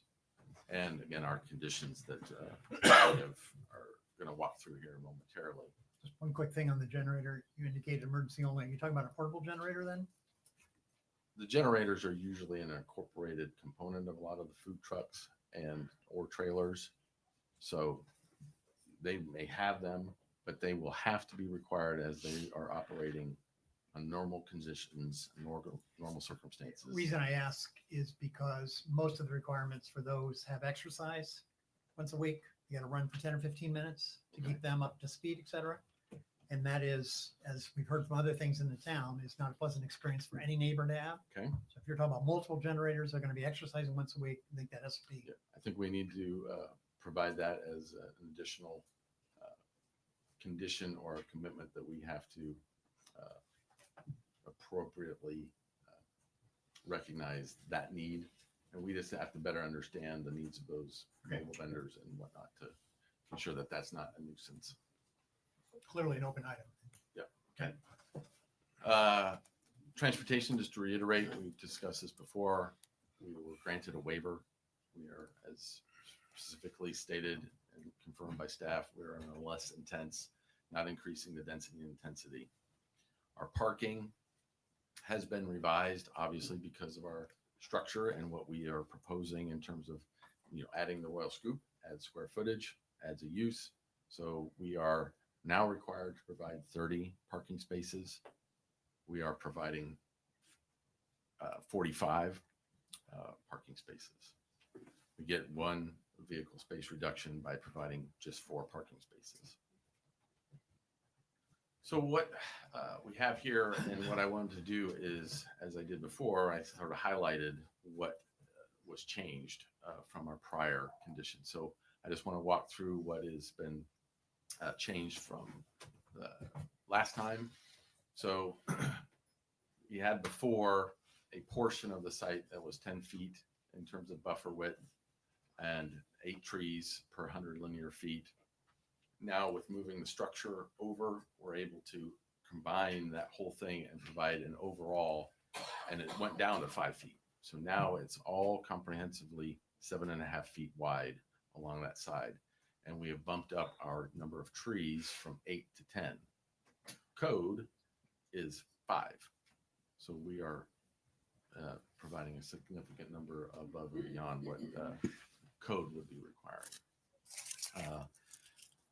Item 2C, I think it was just an effort in working with staff to better clarify where that buffer is. It was kind of hard to understand. So it's south and east property lines that are adjacent to these specific properties. And we're providing a 10-foot wide buffer, 6-foot high opaque fence. Why we clarified where applicable, because that fence would connect into the primary structure on the site. So we didn't want to have a structure fence right next to that fence. Again, number 3, we are confirming that we're a maximum of 5 mobile vendors and increasing the overall structure to 2,500. Again, part of that 2,500 also is to ensure it's elevated. We have office space for the personnel working on the property, as well as the appropriate storage for materials. Number 6, we are eliminating the parking lot being open 24 hours. That has gone away. It will operate and be open consistent with the mobile vending park. Mobile vending, and then the park available from 7 a.m. to 10 p.m. And we are understanding and agreeable that there's no camping or sleeping in your vehicles, no matter what your condition on the property. Again, our outdoor entertainment condition is consistent with what we had before. And what we are wanting to reemphasize is that oriented away from the surrounding residential properties and toward Estero Boulevard. And I will not be remiss to state again, we are wanting to incorporate that outdoor component within our building. That's not necessarily recognized in this condition, but that is a component that we've been working on in terms of our architectural elements. The comfort station, we had originally mentioned it would be within the park structure, but as I've noted in our revisions, it would be potentially a standalone closer to the people visiting the beach, and that public access to the comfort station will be the same hours of operation from the mobile, so it won't be deviating, have separate needs than the rest of the park. Number 11, deviation 5 is the ability to utilize that stabilized gravel, lime rock, crushed shell, but we are committed to looking at and encouraged to use asphalt, concrete, or some sort of more stabilized surface. That's just something that we are working on in terms of the economics and the financial aspects of that. Number 17 is adding that clarification, or the town of Fort Myers Beach, Lee County Emergency Management, or the town saying that there's an emergency, then we are required to have those vacated. Responsibility then is on the owner of the property to make sure that that is followed, and vendors obviously cannot return until granted the appropriate access by Lee County Sheriff. Access to and from the property, number 23, is only for mobile vendors only. That's that access that I mentioned to you on Estero Boulevard. 24, just further clarifying at the time of development order, the directional and restrictive signage to help manage who's coming and going down Chapel, down Cottage. This is a no through traffic, dead end streets, for our access point, right out only, those kind of signage to help people not go down into more of the residential areas. 25 is a little bit more of a substantial condition, and this relates to what I was explaining to you before about being able to make those improvements within the right of way and working with the town in terms of buffer landscape plantings, the no parking signs, the infrastructure, decorative posts will be provided to help eliminate the illegally parked vehicles along Chapel and Cottage rights of way. The landscaping within that area will vary in width because the road is just varies in terms of its orientation as well. So we will work with a plan and get that approved by the town to ensure that what we are planting and what we are signage wise is consistent with regulations. And obviously in terms of that, your vision triangle, those kind of things that we're not impacting. Number 26, I mentioned this before at our last hearing, that we are wanting to be more restrictive in outdoor lighting in terms of falling onto adjacent residential properties. This needed to make sure that the foot candle terminology was appropriately provided. And 27 is an additional condition that the town asked, and we understand this, is that the site is properly managed and maintained. That is an intent of our client. They wanting to operate a very high quality business and entity. We don't want waste on the site. We don't want those kind of nuisances, because that affects their business. So we agree with that condition. Again, we are agreeable with the staff report in terms of our consistency with the comprehensive plan and our documentation that we submitted into the record that you all have and that we went over last time at the hearing. It's part of the record. So lastly, just wanted to hit on these findings and conclusion. Again, our property is significantly, a majority of it is zoned for commercial uses to help implement that boulevard future land use. We are less intense than what can be entitled and developed by right. We want to work with the town. This kind of provides the town the ability to, if they want to, establish firm regulations. No different than the exercise of the town going through short-term rentals. Short-term rentals were coming along. What do we do? What nuisances can we manage and try and reduce? You established regulations. And through that, I think it was conversations through that effort of what are short-term rentals doing in other towns and things like that. So we want to provide, and we are sort of that pilot project for the town. And we believe we have set the bar pretty high in terms of the conditions and requirements. We want to provide a high quality investment.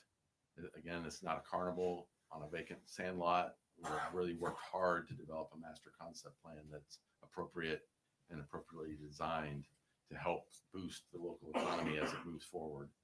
The resiliency concept, mentioned it to you before, it provides that area where things can maybe come back. You can utilize this property for not necessarily maybe food trucks. It could be other emergency personnel, and that property could be used for that. Supporting the town's vision of the heart of the island, utilizing this family-friendly destination. Looking at the commitment of existing vendors, we know that there are about 19 mobile vendors out within Fort Myers Beach and have received the proper temporary permitting and whatnot, but that potentially can start to go away. And where could they be located to continue their vision to maybe make it into that brick and mortar? And our intent is never to take away from that opportunity for brick and mortars.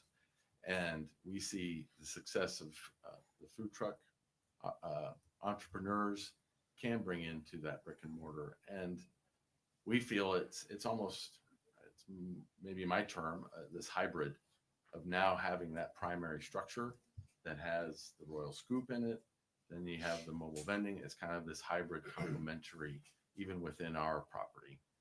And it's through that, bringing back that iconic and beloved business, we think it's going to be a benefit to this little part of the island. Again, our revised site layout, we've revised and increased our buffering, we've enhanced our landscaping. We believe our setbacks and our architectural design is now more complementary to the residential area, and readjusting where those mobile vending pads are. Let's bring those up to Estero Boulevard. As we mentioned before, we are hoping to be able to start construction and be open by season. Well, unfortunately, here's another month, but we are still diligently wanting to work with you, work with our neighbors to really get what we believe is a great project heading forward. Based on this, again, our testimony, the competence, substantial evidence submitted, we respectfully request the LPA's recommendation of approval. I know that we have Dan, who's part of the applicant. He would like to say a few words if he may. Absolutely. And hopefully I'm still within my 30. You did great. Thank you, Ken. Questions? Oh, Sure, sorry Can you, about that. can you go back to the slides where you're identifying what changes or improvements you've made since your first presentation? With the little circles? No. Okay. Blue highlight. That one? No, the Or written. written one. Let's see. Keep going.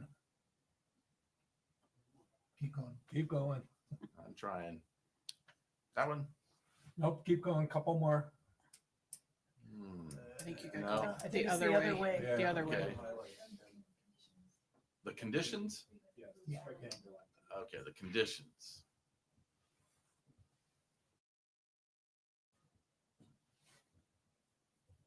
No. Not that one? There's multiple. Yeah. Well, the 2 points I wanted to make Okay. is one, for access back to the premises, it had town of Fort.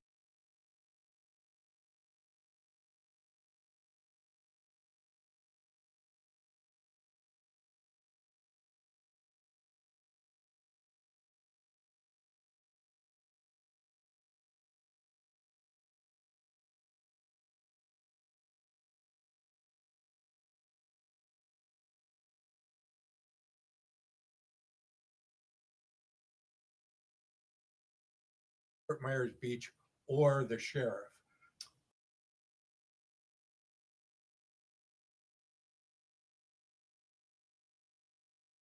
Going to be encouraged to look at impervious blocks to drive on. Right. I'll just point, it has no weight. Understood. Thank you. Ken, I don't know if this is for you or for Dan, but one of the purposes what we did last meeting was to allow some communication to take place between the two parties. Yes. Do you want to describe that or Stan describe how you approach that frequency, the color, the tone and tenor of Sure. the interactions with the neighbors? Sure. So we worked obviously to amend our plan, our renderings took some effort to change. I mean, that's not an easy aspect of it. But once we submitted our changes to our master concept plan and our ideas, we then reached out to Randy at Pelican Watch. He was my main contact, and we then worked to find a time that we could all be on a Zoom call with the intervener party, the opposition. Well, that was before we knew that was formally, but we just wanted to have that conversation.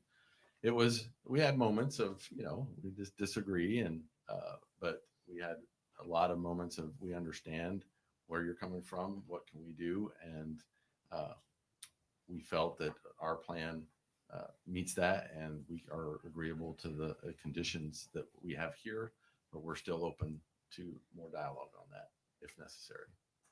So does that mean you did or you did not meet? We did You on did. Zoom. Okay. Yeah. Okay. Yep. Okay. We did meet on a Zoom call. Sorry. Okay. That's I all right. can tend to be long-winded, like somebody said. I know. Any other questions for Ken at the moment, Jane? One question, the restrooms, Mhm. it looked like it was not brick and mortar. What is that? Oh, well, at this point in time, it will be of either stick construction or a concrete block. It's It is it's not going to paneled. be a mobile. No, ma'am. It will be a It will be permitted. You'll have to structurally get sound in the ground and not. meeting all building code requirements, especially for restroom facilities. Okay, and the second floor of the building Yes, doesn't appear to be open in any way or for access for the public. Is that correct? that's correct. Okay, that's That would be used for managing the property. okay. A condition, I would like to add a condition for the music to be firm inside the building and not just located wherever, because that does protect sound and things like that. So I would like that to be a condition. And is the Royal Scoop, was that put in also to the hardware store? That's Love Boat. Oh, Love, okay, say, thank you. Mhm. And, Not that I go. yeah. Okay, and in the case that the mobile vendors need to be moved, is there any structure in the way of them accessing out easily? Our design ensures that that area can be cleared out and those vehicles and or trailers can be properly maneuvered out. Okay, and the building is now a bit of a buffer for the pool and the residents behind, but there will be a high landscaping barrier, correct? That's correct. Okay. That's it for right now for me. Anybody else? Questions for Ken for the moment? Okay, thank you very much. Can I, Absolutely. thank you very much. Thank you, Ken.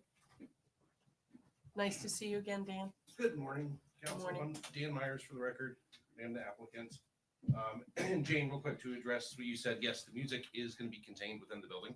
So you don't have a problem having that be a condition? No, I think we already had that in there. Well, it says that it would, it doesn't say confined to. Okay, so yeah, our vision is that on top of that, it's protecting our equipment so that all the equipment will be Right. undercover with the music, three walled with a roof. Okay. On top of that, there will be no music allowed for the mobile vending. They cannot produce their own music, their own sound. All the music will be controlled through our facility. Very good. And to piggyback, we're not going to have music all the time, but with what we're giving, we're trying to limit our conditions of or what we're allowed to do. So we're kind of doing that. So I'm not an attorney. I'm just a small business owner. So here we go, public speaking, refreshing my speech class from 30 years ago. But my name is Dan Myers. I would be the general manager for this potential business. I appreciate you taking some time to hear me out today. It won't take long. I'd like to focus on 3 key points that I'd like to address. First, I want to give a sense of how we've interacted with our neighbors on this property over the years. My hope is that our actions show a track record of how we run our business and reflect on the character and integrity of which we'll operate this business. In 2016, we purchased 2500 Estero Boulevard. In 2017, after receiving necessary permits, we invested over $30,000 in landscaping and a bollard and rope system around the property to more or less just to make it visually appealing, just to make it a pretty lot. It was a sand lot. We had no intention for building at that point, but we just wanted to, we bought it, let's at least make it look nice. It also deterred illegal parking. And kind of the nuisances that were happening. My brother-in-laws, Jamie and I, dug those holes, planted those trees. I got sucked in coming down vacation for 3 mornings, no work, and we were trying to beat the heat, so we were up early doing those holes. Later that year in 2017, we were asked to give up 5 feet of frontage along Estero for the rebuilding of Estero when they were redoing everything. We lost 200 feet of street frontage. 5-foot depth was about 1,000 square feet of land, and that's about $190,000 in today's valuation. But we agreed without hesitation. Fast forward to 2023, the Whiteheads, the neighbors directly behind us with the old schoolhouse, directly behind 2518 Estero Boulevard, they approached us for a reduced setback to reduce it from 10 feet to 5 feet so that they could build the home that they wanted to build. Without hesitation, we agreed. In July of 2023, Beach Talk Radio ran a story on this project when it first came online and we approached the town. While most of the comments, a majority of them were positive, I understand it's not, located in close proximity to the neighbors. One concerned neighbor, Mrs. Danford, did raise in the comment section she had concern. So I took the initial approach to find her email, reach out to her, and tell her about our project and kind of lay it down in detail. Over the next year, the Danfords and I did keep an open line of communication. We exchanged updates on each other's progress through permitting and what we were doing. On December 20th of 2024, about 8 weeks ago, I was contacted again by the Danfords and asking if they could use a portion of our lot to help ease the construction congestion that they're experiencing, which is going to be everywhere, I think, for the foreseeable future. But we said not a problem at all. Even 2 weeks later, receiving some legal letters, I didn't call them up and say, stop it. They need this. do it, use it, and still to this day, I'm okay with them using the lot. We do need to work together and to the island and kind of build back better. After Hurricane Ian, we worked with the town at 2,500 and assisted or allowed the town the use of the lot for cleanup effort. Once the town was done using the lot, within 3 months, we had cleaned it up, we graded it, and we had added the sand back to it. So we kind of restored it to at least something presentable until Milton and other things came through and washed off that progress. In my opinion, until recently, we've always had very positive interactions with our neighbors. I'm sorry that we're kind of coming to this legal issue, but I'm a very non-confrontational person. I've always operated my businesses, my customer satisfaction coming first. I always tell a new business owner, if you do what you say you're going to do, you will be successful. If you commit to a time, be there. If you commit to a price, honor that price. You may take a loss, but you'll learn. That's so true. Any relationship will pay off more than getting a quick sale. And that just shows over time. And I think we have 7 years owning this property where we've tried, we've at least tried. We may not have agreed, but we've tried. Your character is what you do when no one's watching. It's truly who you are. We've always loved Fort Myers Beach for what it was, and we hope to be a part of the new fabric of Fort Myers Beach that's emerging. The resilience of the residents and the businesses are inspiring. Many cities that experience this devastation don't return. So while however difficult this process is, and I commend you all for what you do, I'm on one project. I can't imagine the burden and the stress and the level that you feel daily. So thank you for your civil service. But I'm happy that people are at least trying to build back. That's inspiring. Last 2 paragraphs, I promise. The second point I want to cover is our evolution of this concept and how we arrived at the plan today. I first put pen to paper on this project in March of 2023. It was 6 months after the storm. There was rubble, but it was more organized piles of rubble at that point, scattered around. The entire town was in kind of an unknown midst of what's happening. Food trucks did become the saving grace for food service on the island as we were rebuilding. I also knew that food trucks would soon face a challenge of competing with land development and reconstruction. And my thought at that time, this was 6 months post-storm, it wasn't with FEMA regulation and what's going to be allowed. It was with my vision for doing this project back then, or trying to envision it, was you're not going to be able to serve a cheeseburger. We're going to build a 4-story building. I saw that happening, not with all the other stuff happening with the FEMA going on right now. But the growing trend of food truck parks and wanting to create a space for businesses that came to the town's aid during Fort Myers Beach's darkest hour. By 2023, we had our first, or by May of 2023, we had our first rendering. And by July of 2023, we have reached out to the town to explore the project. Over the next 18 months, we worked to create a CPD that takes thousands of hours and thousands of dollars just to be able to have the privilege to stand up here and present what we've done. I know it's being called a food truck park, and I want to put more of an emphasis on the fact that the food truck park is only going to be about 20% of our return. I get it's the main component of the focus, but the project as a whole is the business. So with the new structure, which we really listened to, what is this going to be 10 years? How will this fit into the new Fort Myers Beach a decade from now? The structure gives us options. It gives us more of a potential for the future. And the fact that the food, while it is being called the food truck park, that is not, they're clients of the business. That's not necessarily the business itself. So I just want to make an emphasis and point on that. I think that should carry some weight. But I can ramble on, but I'm going to stop right now. Does anybody have any questions? Oh, Dan, you're charming. Thank you so much. You're welcome. Any questions? No. Thank you very much. Wait.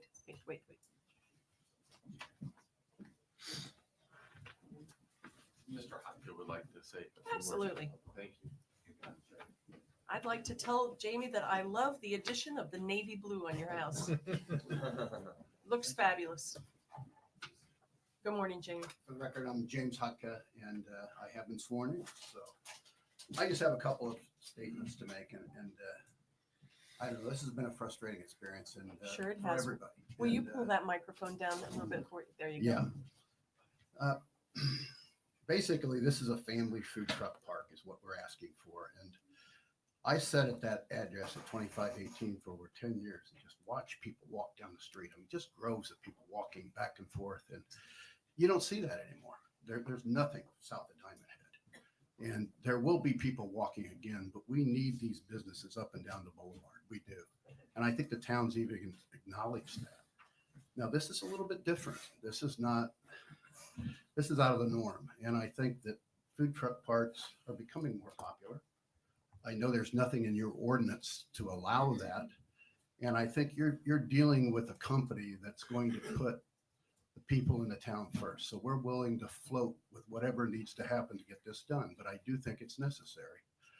I think that this is a very important, very, very important project.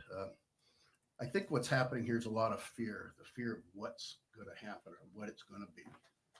And I bought this lot because I didn't want noise and I didn't want the beep, beep, beep from a stereo. And so I truly understand what the neighbors don't want. And we're going to try and mitigate that as best we can. I also know that living on the beach, that you're going to have people walking through your yards, like it or not. We've had people use our showers. We're trying to mitigate that. We're building a building that blocks the last two houses where they can't go that way. We're trying to create a landscape buffer that forces people to the beach access. In the bay, it's necessary to have people use the beach. And this is an enhanced beach access. I think that there's nothing like that on Fort Myers Beach. And I think that we're giving a lot more than we need to, but it's what I would want if I lived there or if I visited there. And that's where we're going. Mistruths. I think it's 90 or 80 or 90% zone for business. And I don't know zoning laws, but it has a CPD and it has, I don't know, the 2518 has a business zoning and just that little residential property that we're only going to put a few cars on. So it's not like we're asking to change a big residential lot to commercial. We're asking to include one of the residential lots in this project. More traffic on Estero, and I don't see that. I see the people coming back to walking. I see people parking there all day and using the facilities. I think it's less traffic it'll create because right now that there's no place to walk to. We need that. And also I see that once again, these food trucks that are on these vacant sand lots, once they start to build, they'll get thrown off and there's no place for these businesses to go. And I'm hoping to provide a spot for that. Out-of-town investors is one of the big worries. Empire Holding Corporation. Well, I created that years ago for my children because I was told by tax planners I needed to put things in a trust. And trust is named after my wife and her middle name. We are local, and we will try and work with the town to help them better define what's legal for here. But right now, we put up a $5 million lot. We're building a $2 million building, and if they incorporate some of that in the new food truck thing where you can't just put a food truck on a sand lot, I understand it. This has completely changed the dynamic of what we're building. And, I hope that continuances have just killed us. I mean, I don't even know what we'll make next season. And I'm really worried about that because that's part of our business plan to be open next season. The needs for Fort Myers, obviously the restrooms, the comfort stations, the showers, the water bottle fill stations. I know when I ride my bike, it'd be nice to get a water somewhere, refill my water bottle. And I just thought we want to do this because I see there's a need. I drive up and down and, not so obvious needs. Well, quick development. I mean, we need something developed on this island. My wife and I eat out every meal and you're running out of options. And, we're leaving the island, so we're driving places. So we can't take our bikes to where we want to go. So this thing will be up and running hopefully next season. And the rapid restoration of food services, God forbid if another disaster happens on this island, we can be up and running and provide food to people. So I think all of these things are benefits to the community. And we have listened. I mean, we try to listen. Every email we took seriously. We tried to make changes to stop it. We tried to block the music. I don't even know if we'll need music. I just want to have. Can I ask you a question about music? Yes. It's one of the biggest complaints is this live music and sound. And, if you go to Coconut Point Mall, you hear music everywhere you walk, but it's ambient music. You hear it because they've got their speakers. They do a beautiful job of it. So would you agree to having, Dan just said that you're going to control the music inside that building? Yeah. So would you agree to no live music and you all controlling what people are hearing from that building? I don't want to speak for Dan. As I said, this is his project. It just occurred to me now, otherwise I would have asked Dan. You could All right, put, so you you could think put about Dan that, in that Dan. spot. I don't know. What we're trying to do is put butts in the seats, if you want to use Yeah, that I word. get it. I don't know what that's going to take. If I don't need music, I won't have music. Ambient music's nice, but once again, I can't answer that question. Well, by ambient, I'm saying I know. completely controlled by Elevator music. by you. Yeah. Well, not even elevator, but not live music. Well, it would be through our amplification. I mean, that's fine. They don't have to have the giant speakers and the boom, boom, boom, but we can do it through our amplifiers. Yes, we can. I'm sure that Dan would agree. I don't want to agree to something like that. I don't know the business. Just throwing it behind out there because it just occurred to me And I think, didn't we talk about last time? a little bit. A Touched on it. guy or girl with a guitar Right. or a Yeah, keyboard that was is on there. very. It's not a band. Only solo Not or a band, duo. right, Right. right. So we already, I think they already agreed to that limitation on live, but. But on top of that, we could control that. We are in charge of control. We are in charge of controlling the solo duo acts music. So they Yes, don't but have Dan, control. that's part of our Yeah. noise ordinance. And all the restaurants are supposed to do that, but we still know that the sound is obtrusive to anybody who is adjacent to that, if they don't like it, so. Yeah. I think if that's the key factor, we can find a way, whether we're doing tiny speakers on tables or however, there's gonna be a way to mitigate that. I mean, there's systems out there, there's ways out there, so I'd be more than Certainly. happy if that's the main focus of this, then yes, we can figure out music. Am I gonna, yeah. You know, I think it's a follow-up to that would be, I think when you stated earlier, you're not sure how often or when you're going to do music. If you restricted it to certain days, because right now it could be 7 days a week, but maybe if it's weekends only, it's different than if it's every day. I'm not opposed to that. Where it gets finicky and squishy there is the fact that, 4th of July doesn't always fall on a Friday, or St. Patrick's Day. Well, is you only can on a always Monday. add holidays. Yeah, well, too. there's special events. We maximize our special events to a maximum of 15, and that's incorporating Songwriters Fest, Shrimp Fest, Boat Parade, Super Bowl, college championships. So I think that's where we came up with our 15 number for special events. More or less tailoring to the kind of what the town's doing. But no, this is not a nightly music operation. So maybe we do a condition of no more than twice a week or 6 times a month outside of the Well, that would special event. that would framework. tend to mitigate some of the noise concerns. Yeah. If they knew that, if the neighborhood knew that it was only occasional instead of potentially every night. Okay, yeah, every night's not the vision. And I'm more than happy to delve into this over the next 2 or 3 weeks before council to figure that out or learn more about that. Thank you. Okay. One last thing, this thing has been delayed, and I respectfully ask that you either turn us down or approve us. Oh, and- we and will, move us Jamie. on. It'll Even if we get tie. resolved Even if we today. tied, send I us understand. on. I This understand. thing is somewhere between $50,000 and $100,000 Volume per down month. doesn't season leave. weather. Right. All right. Once again, between $50,000 and $100,000 per month in the season months, and We if we miss understand. next season, it's We it's understand. devastating. So thank you Yes. for your time. Thank you very much. Okay. Now, Noel, did you have something to follow up with? Nothing further. Okay. So I am going to now open the public or Judith, do you have anything? Or do you want to wait? I think you were gonna do the intervener. Yes, the and then interveners staff. aren't, yeah. Okay. Okay, interveners. Can we come up with another name for that? It sounds like little Agreed troll parties. people running around. Agreed to party. Oh, okay, well, that sounds like they're gonna be mad. No, I'm gonna come up with something better. Sure. Okay, go ahead. If I may, our preferred order to present has our experts. Hold on one second. Of course. Doug, are you asking for a quick He's break? gonna go get some. Okay, Sure. before we move, we're just gonna take a quick break. Thank you so much. All right, thank you. Gosh, is anybody else cold in here? I am freezing. I'm a little bit, yeah. That's why I always wear these. I know.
Madam Chair, Nancy, I understand that we will be losing one of One our or two. members. yes.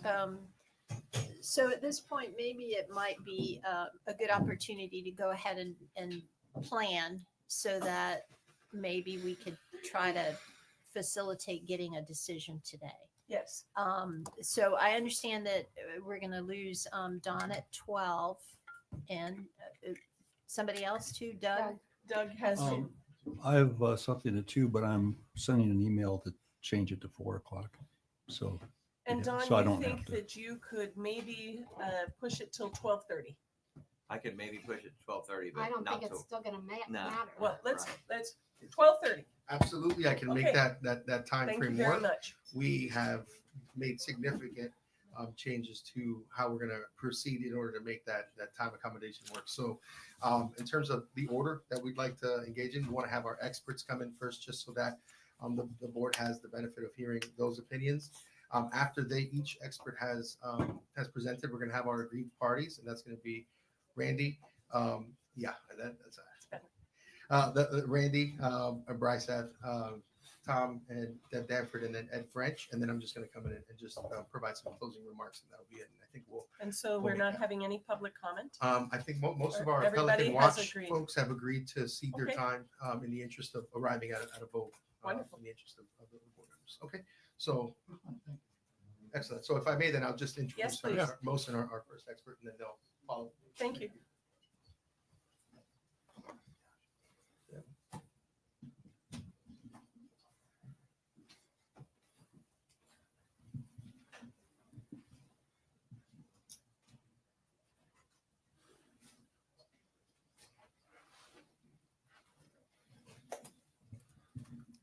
Mohsen Salehi for the record, Mohsen Salehi.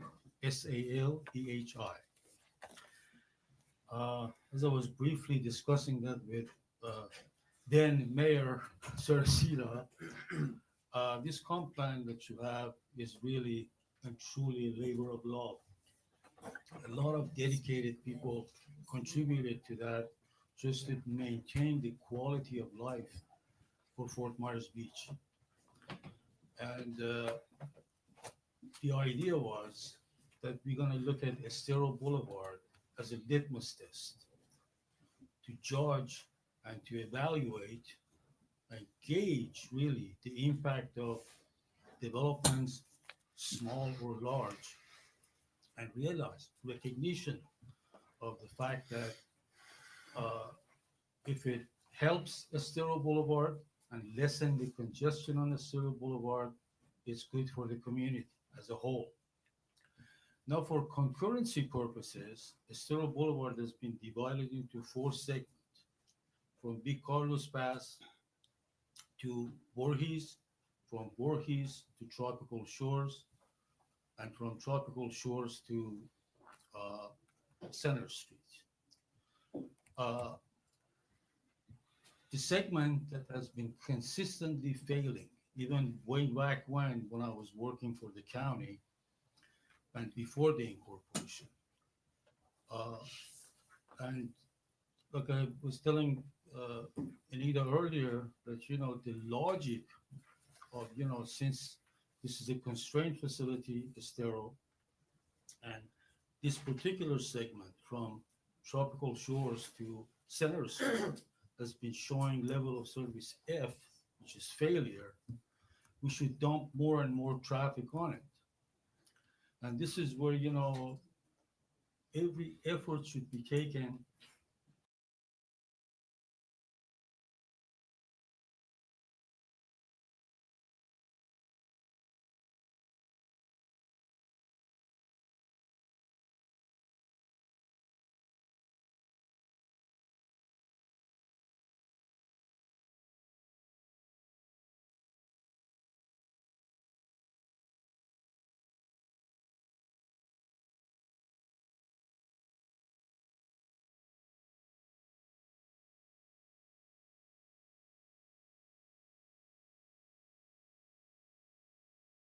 fully, first of all, fully accounted for, and second of all, what is employed to mitigate that. Now, bear in mind, having worked on, traffic issues for a number of years, we've noticed in Fort Myers Beach particularly, that you have a different environment when it comes to traffic. Normally, in most arterials, you have a peak and valley, and then again in the PM, another peak and valley. In Fort Myers Beach, what we have is a plateau. In other words, you get to a point where the traffic has been saturated. Volume to capacity is E, and even worse, F. But then the cascading effect keeps the traffic going. So this is why you have, Estero Boulevard that is assumed that it's constrained because it reaches its full capacity and beyond, but still it just drags on. I mean, it just, like I said, cascading effect moves the delay further and further. But I don't know if some of you may remember Petro, who used to run the Chamber of Commerce. He used to run this survey every year, asking folks who are visiting Fort Myers Beach, would you be coming back given the congestion that we have here? And then they were saying that, no, this is my last time. And then they were taking the same survey the following year. Why? Because it's a people's beach. It has this attraction. A lot of people come in.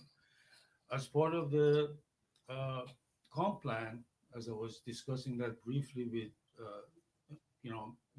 former Mayor Sarasita earlier, this was a labor of love because everybody really wanted to keep things in a manageable way, even congestion. That's a reality. Congestion is not something unique to Fort Myers Beach. We have them all over the state, all over in every major city. You have that issue. But in here, what we have is something that, needs to be taken care of incrementally. Like, in the comp plan, we talked about this idea of interceptor parking lots to keep folks from, to give them an option that you can park here and get a free trolley and go anywhere in the island. And especially for tourists whose time is more spent liberally than, folks that, have to make a living during the day. It's something that, makes a lot of sense. And we felt that technically this should be taken into account. To give you an example, being after these general comments, to be more specific, the operation of this proposed food truck park for Estero access being from 11 a.m. to 4 p.m. coincide with the meaty part of that plateau I was talking about. And this is the impact. I mean, despite the fact that we have a paved median right now, and that should help when it comes to turn movements to a certain extent, but without having a traffic impact study that shows full impact of this development, not only on Estero, but on Chapel Street, and by extension, even Mango, when it comes to turn movement. I can tell you this as a personal experience. We were involved in this coordinated signal system for US 41 back in the 90s. The idea was that whoever follows the speed limit and goes by the rules is going to be rewarded with this green light after green light after green light. But in all these years I've been here, I've experienced that personally myself, maybe a handful of times. Why? Because human factor is something that throws everything out. In terms of, models, traffic models are for rational behavior. But then when it comes to individual behavior, this is something that, we make shortcuts, we do this, we do that, anything to, make our trips shorter, even if it's at the expense of others or the facility as a whole. So, my point in in my report, which I trust you have had a chance to look at, is that there's really no issue with food truck parks in general in and of themselves. But the location at this level of service F, at this particular segment from Tropical Shores to Center Street, is what questionable. I mean, I'm sure further down, segment from Tropical Shores to uh, Voorhees, and then from Voorhees to Pescadora, from Pescadora to Big Carlos Pass. The last segment is actually experiencing a level of service A, which means free flow. No problem there. Well, the other two segments right now is level of service D, which means it's functioning. You still have capacity, and obviously the paved median has helped quite a bit. Well, like I said, when it comes to you know parking, for example, you can do all you want on Chapel Street along the property line for the proposed development. But ultimately, anybody who can't find a parking spot there is going to go elsewhere.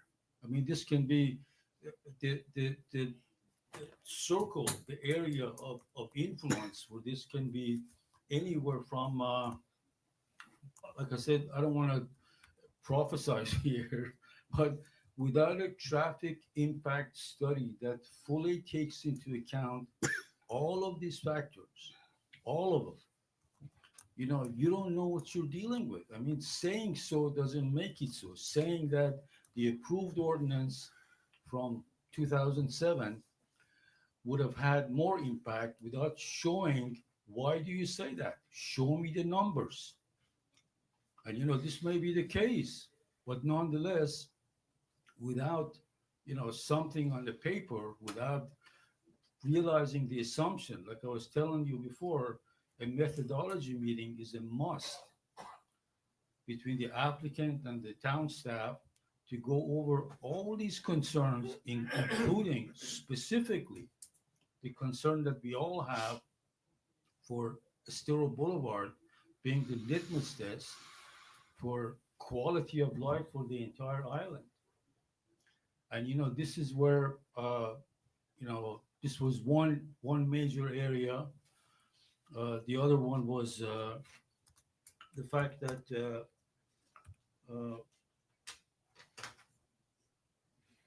the objectives in the comp plan, particularly objective policy 7 and objectives and policies that follow, most of them put Estero Boulevard on top in terms of, this is once again the maker or breaker.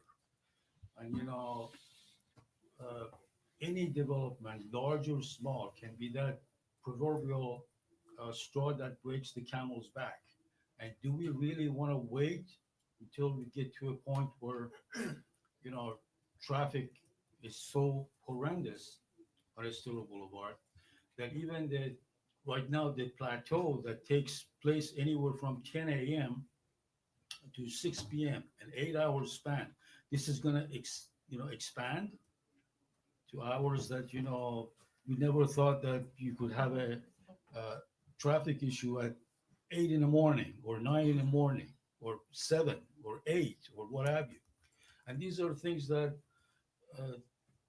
we have to have this long range look at impact of all developments, large or small. I mean, this issue came up with Margaritaville. That they said all the right things. Anything from yeah, we're gonna have interceptor parking lot, improve on that, and help people have an alternative to get to Fort Myers Beach. But the jury is still out because we've had this misfortune of having to deal with back-to-back hurricanes. As a matter of fact, the only permanent count station that we have in the island, which is about 100 feet or so north of fire station, that's where, you counting on, trends, traffic trends based on historical data. But that permanent count station is out of operation, and the only like counting traffic that we do right now is probably either quarterly or spot, depending on whether the developer wants to do it or not, or if they're required to do it or not. This is most importantly the point here. Motion, let me see if there's any questions for you. Does anybody have any questions right now? Yes. Go ahead, Jim. The property owner by right could build a building, and he's proposing a food truck park. Does the food truck park generate any more or less traffic than what he could do by right? This is exactly my point, that we don't know because the study wasn't done to show the full impact of this development.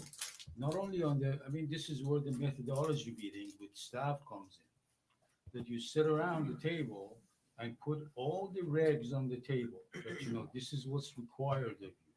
You have to do a traffic impact, and then area of influence for this development is a mile around the development or what have you. And then on that basis, you can see whether you need a storage lane for turn movements, whether what's on the Estero Boulevard, the pavement, is sufficient, because queuing study is, when you see how traffic backs up.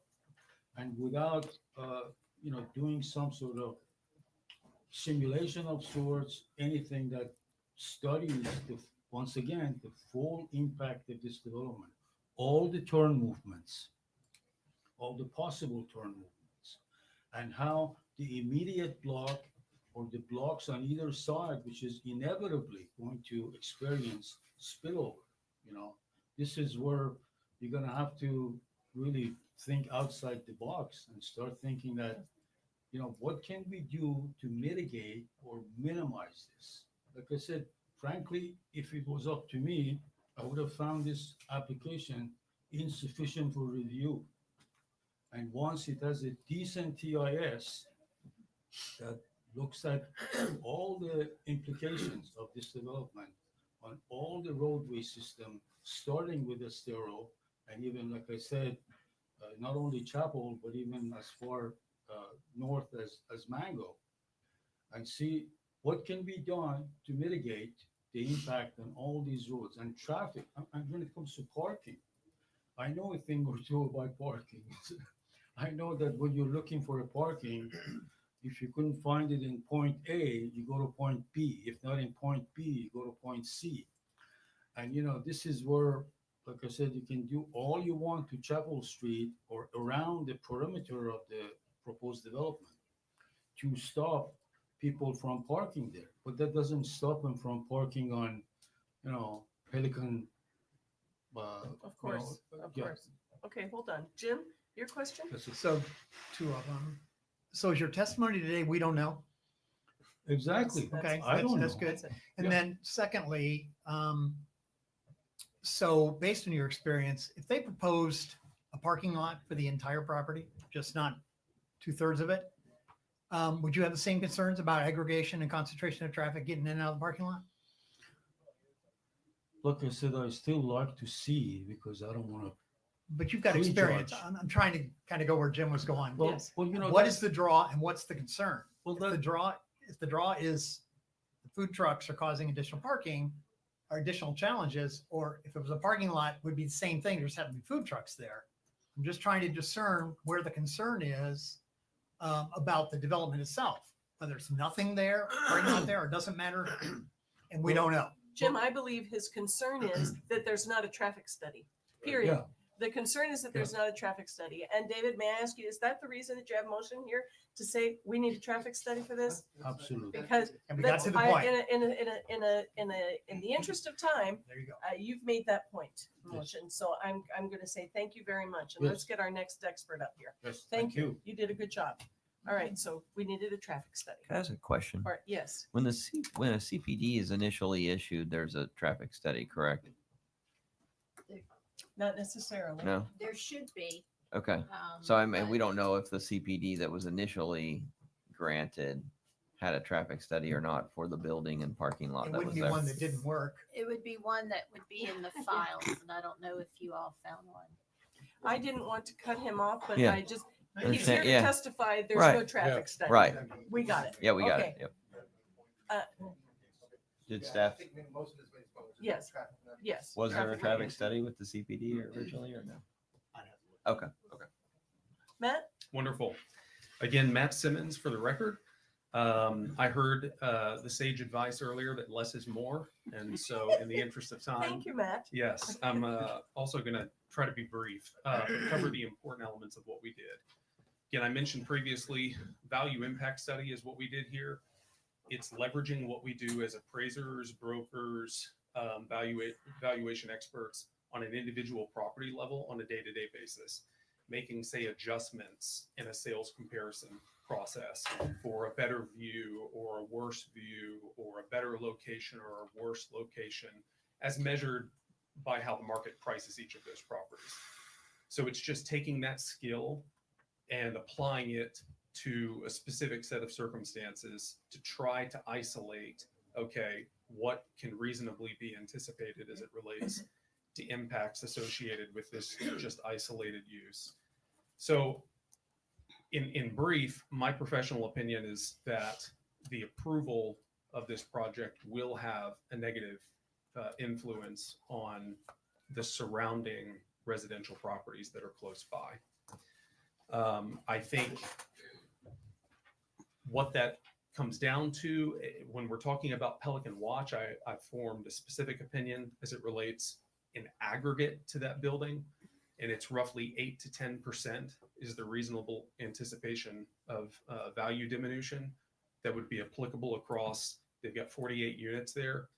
Obviously, the units that are most influenced would have a heavier price influence. The ones that are furthest away, would be on the low side. So that's in aggregate.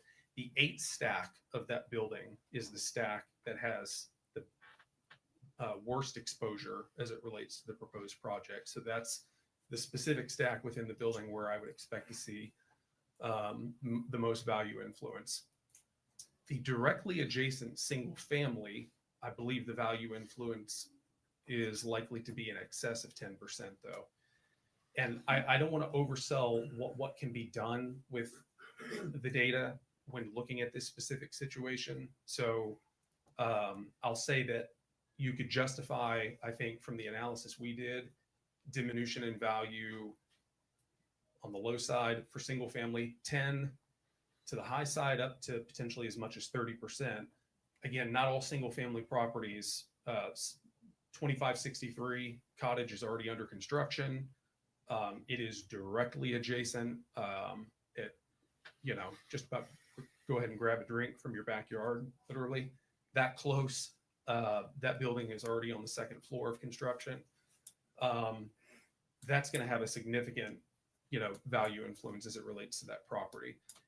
When we're trying to talk about the specific uses that are concerning, we're talking about noise pollution primarily,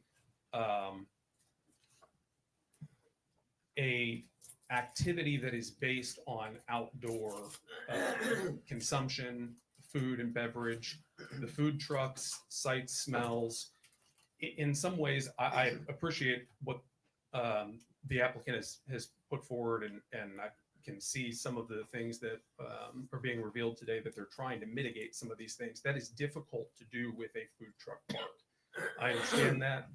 I like food truck parks as an asset. I have invested in a food truck, not on or near Fort Myers Beach, but in a concept. I get this. I think it's awesome and would be great for Fort Myers Beach. It is just one of the most difficult things to locate in a way that it does not have a negative value influence. The other example of that is industrial. Industrial versus residential is oil and water. And so some of the ways that you would potentially mitigate that, it's like there's only so much you can do. You've got live music. I saw the rendering of the building today.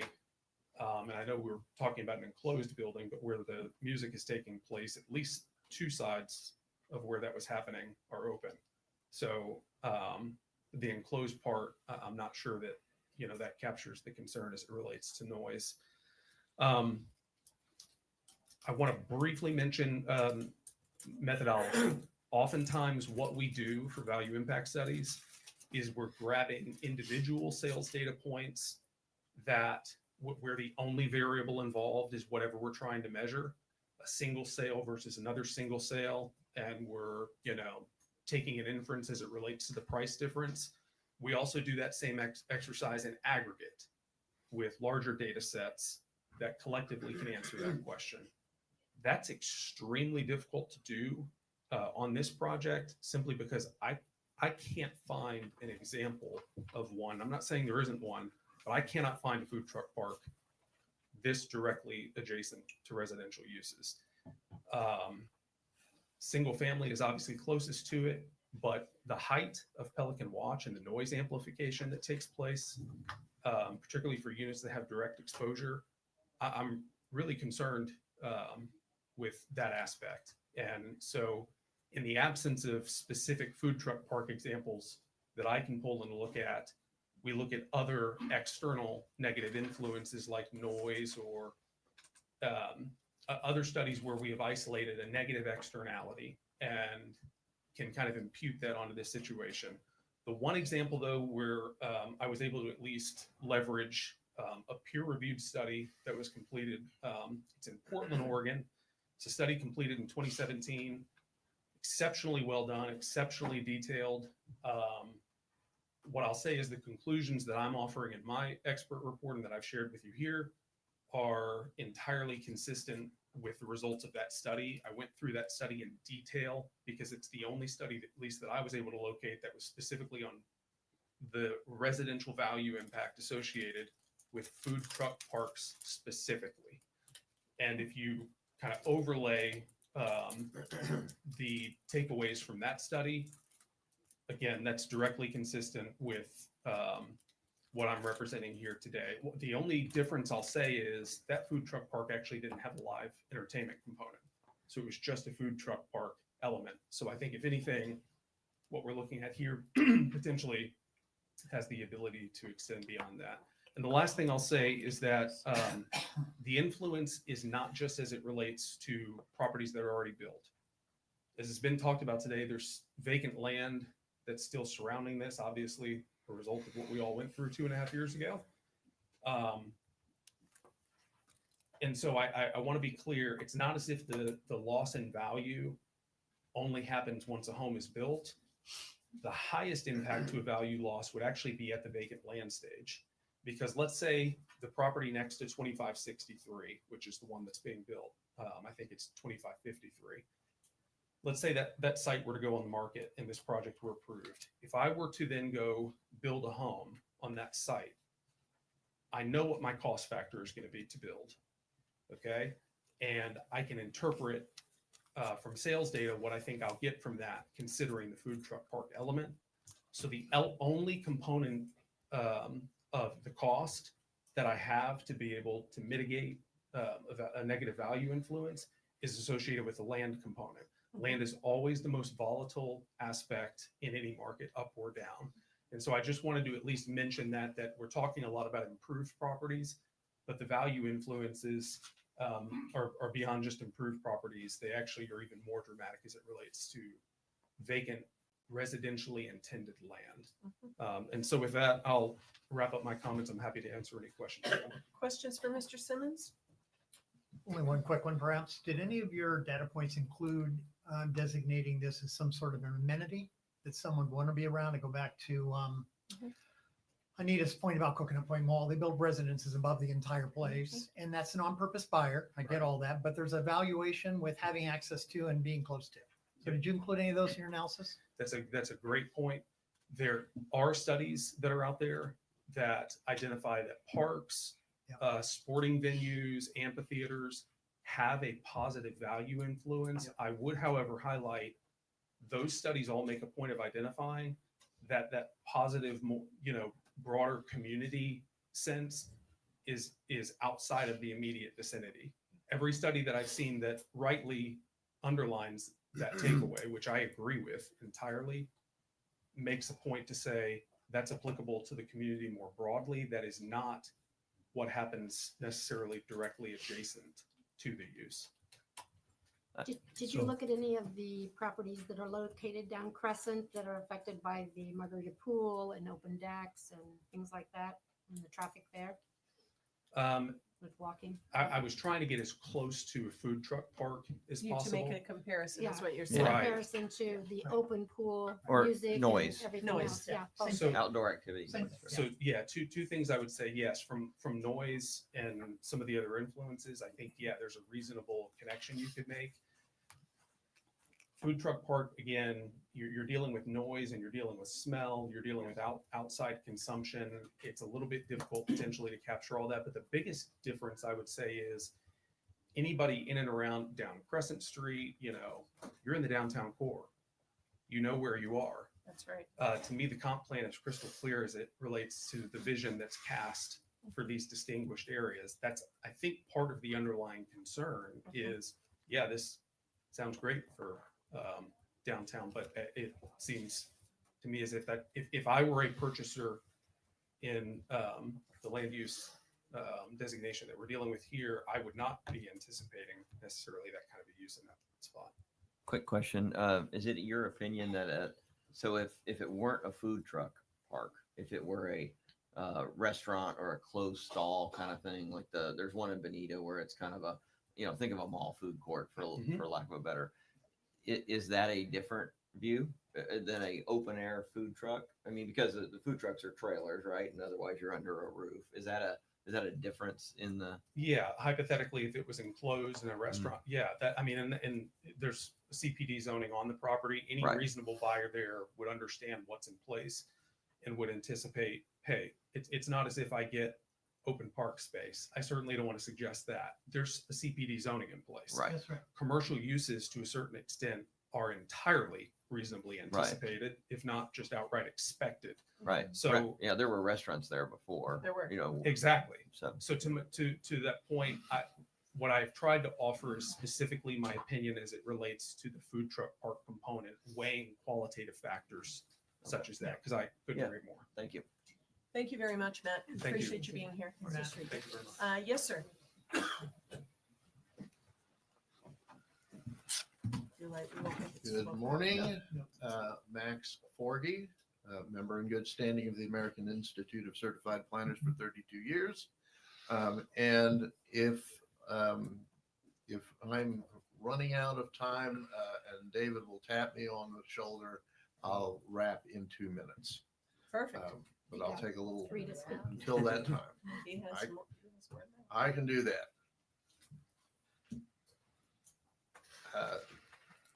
You have my report.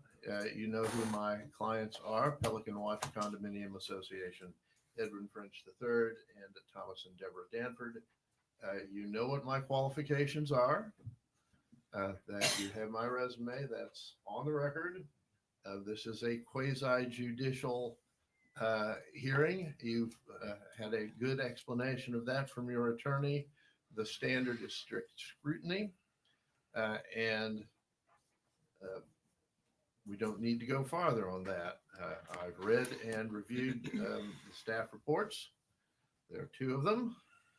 I want to say, with all respect to staff and also to the neighborhood company, that there's some things that staff report didn't completely address. First is the adequacy or inadequacy of the owner's existing entitlements, which are the same as the residents of Pelican Watch and of Mr. French and the Danfords. These neighboring property owners contend that the applicant's future land use map designations and zoning category are appropriate entitlements for the subject property and should not be amended for that reason.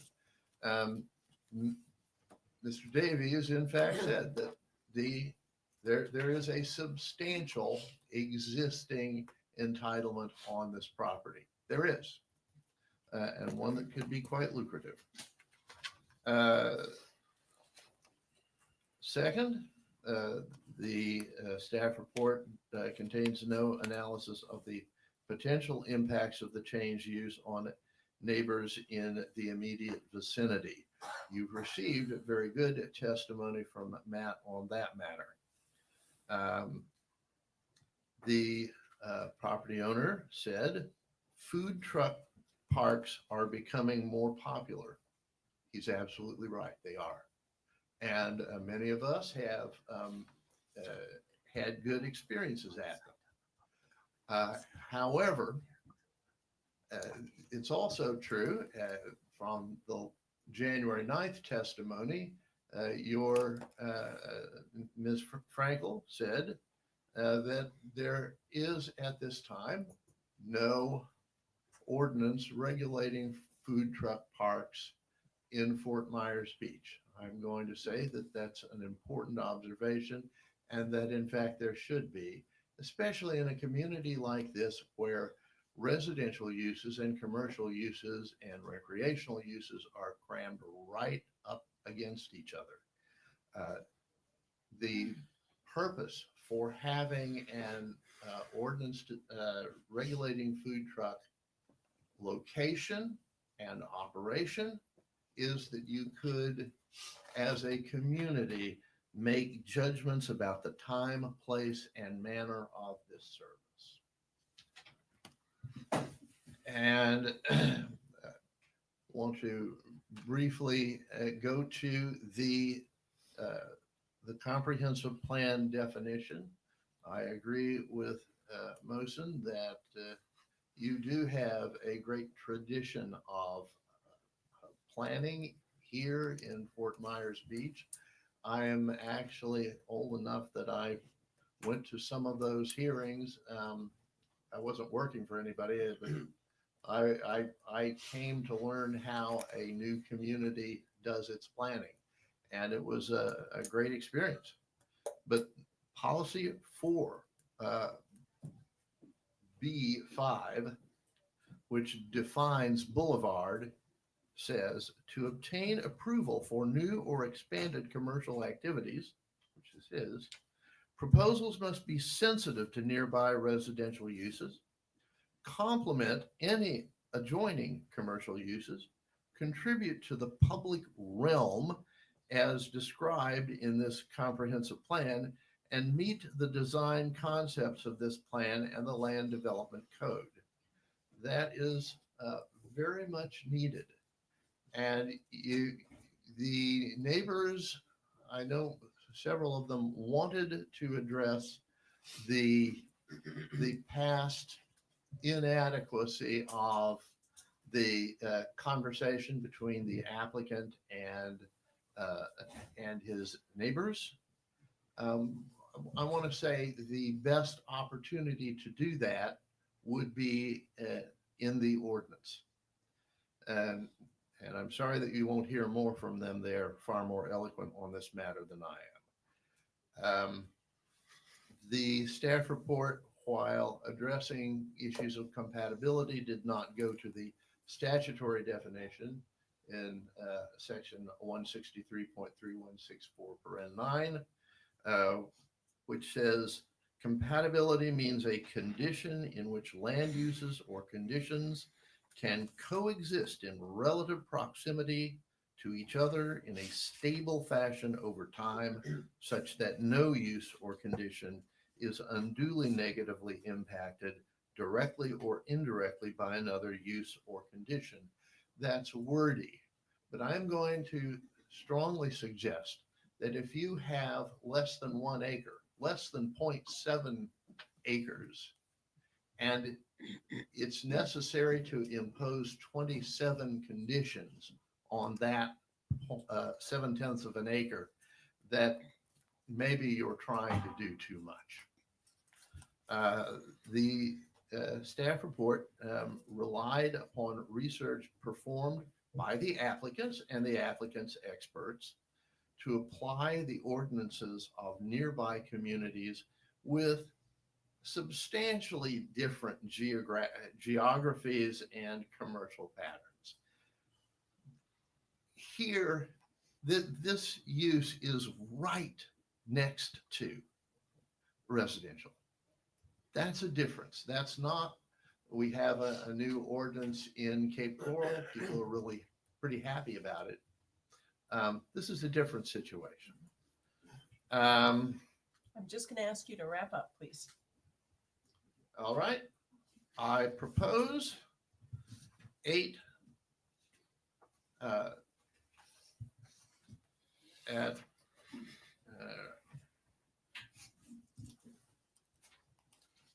I want to second what Mosen said. I want to point out the numerous references that I've made to written testimony by neighbors.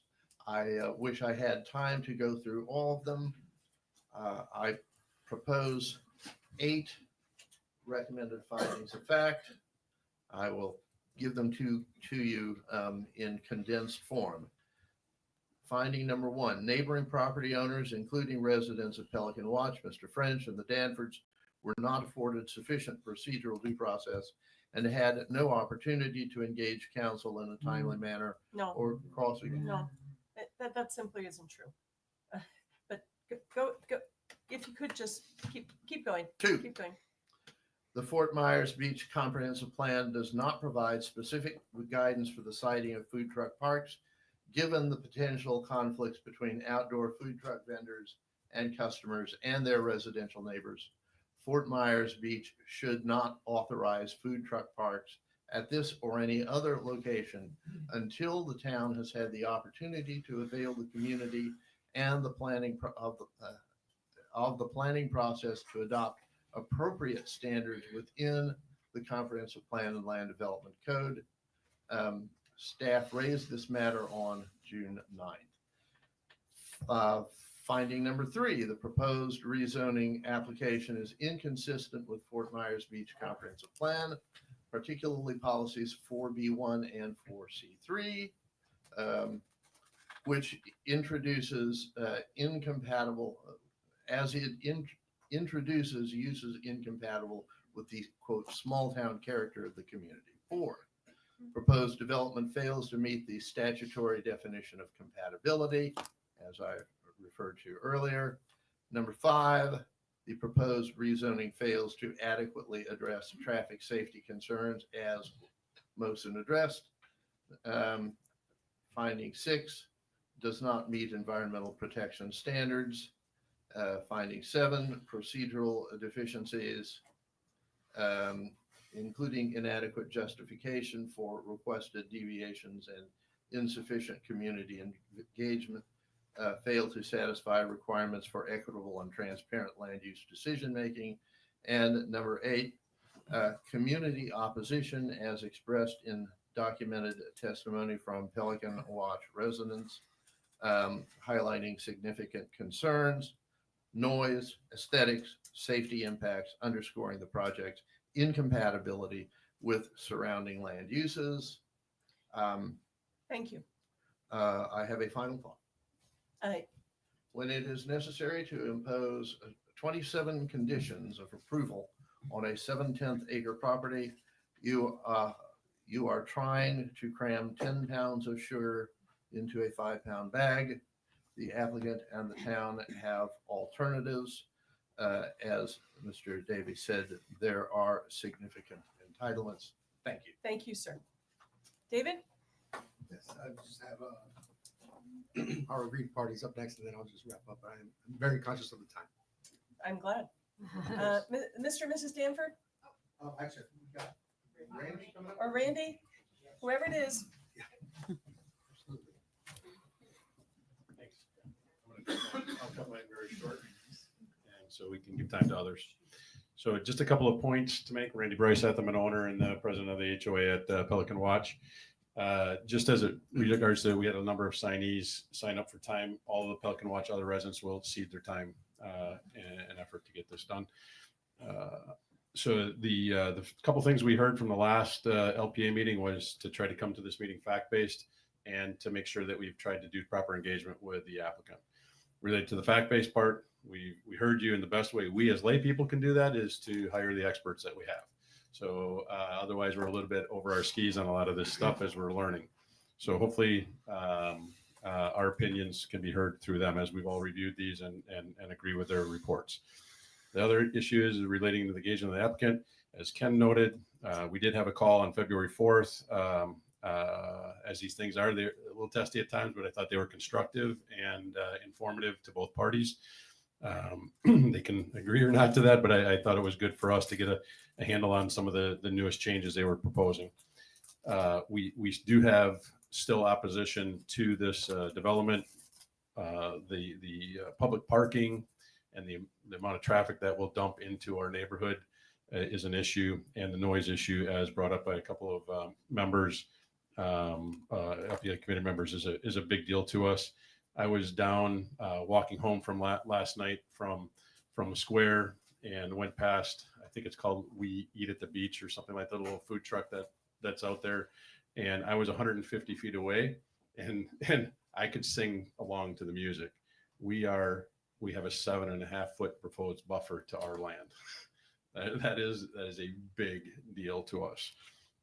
As one of our members told me when we were meeting on this, is the last time they will ever be able to sit at our pool and enjoy a book in peace and quiet is the day the food truck opens.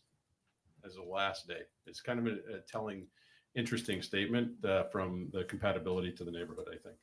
So with that, I do agree with the other expert testimony that it feels like this would be a little bit easier if we knew what the rules were before we were making decisions. So I would encourage the LPA to take that into account, that we would like to see city ordinances in place that were done without all the deviations and conditions that are being done to try to fit this property in. And we have submitted mitigations in both our packet, and I believe that the legal representation for the applicant was provided those over the weekend in written form. So we have continued to try to suggest things that would make this property more amenable to us. And to the LPA committee and the town staff, thank you for your service to our community. Thank you very much, Randy. Mr. and Mrs. Danford?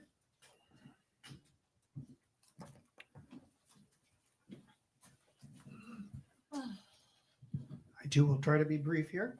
I'm Tom Danford, 2520 and 2522 Cottage Avenue.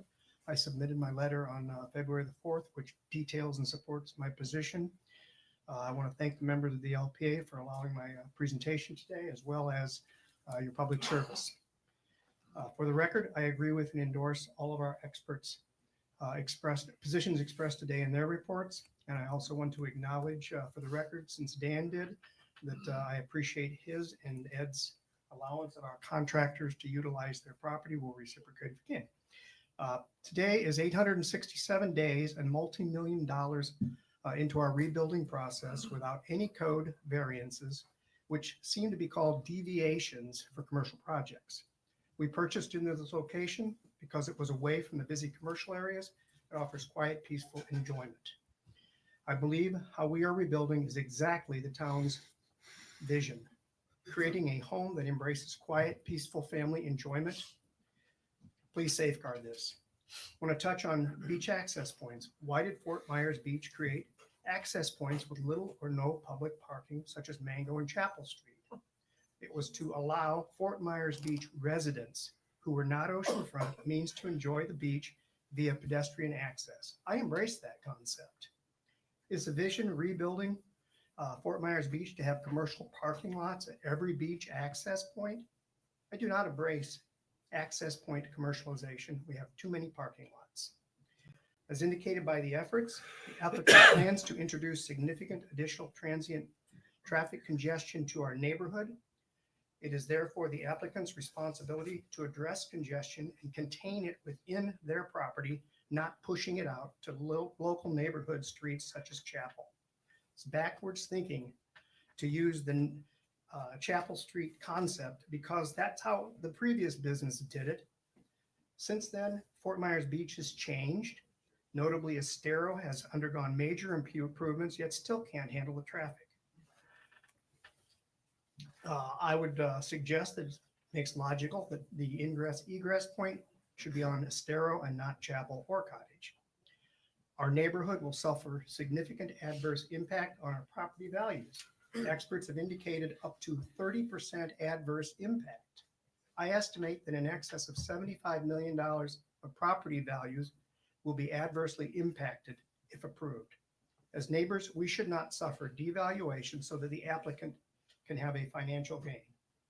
In the staff report, they say the proposed uses comply with this chapter and with the town ordinances and codes, except in regards to the deviations. So essentially, it's okay, except where it's not. It would be interesting for staff to summarize how this benefits the neighborhood or even the town as a whole. In conclusion, this application with 27 conditions and 6 deviations is clearly inappropriate. It's inconsistent in material respects with the comprehensive plan, future land use, and the vision of the town. Based on these impacts to the neighborhood, the immediate neighbors, and Fort Myers Beach as a whole, I plead for the LPA to deny this application. Please stop inconsistent redevelopment of Fort Myers Beach here and now. LPA members, as the stewards of the vision of how Fort Myers Beach should be rebuilt, please be steadfast in your opportunity to shape the redevelopment of Fort Myers Beach. It will be your legacy. Thank you. Thank you, Mr. Danford. Mrs. Danford? It's been a long day already, hasn't it? Hi, I'm Deb Danford. I'm also an owner at 2520 or 2522 Cottage Avenue. I think we can all agree food trucks and parking lots are not unique here on the island. Just drive up and down Estero. This proposal is basically just more of the same. It looks prettier, but it's more of the same. It's been almost 2.5 years since Ian. I think it's time we encourage more variety and unique permanent brick and mortar businesses on the island. Applicants state this is not a party environment, but a family environment. But I have yet to hear one benefit to us and our families as neighbors who would adversely be affected by this. We've heard from our experts today who have provided verifiable information and evidence to further support why this development doesn't belong in this location. Let me say for the record, I agree and I endorse our experts' position and report.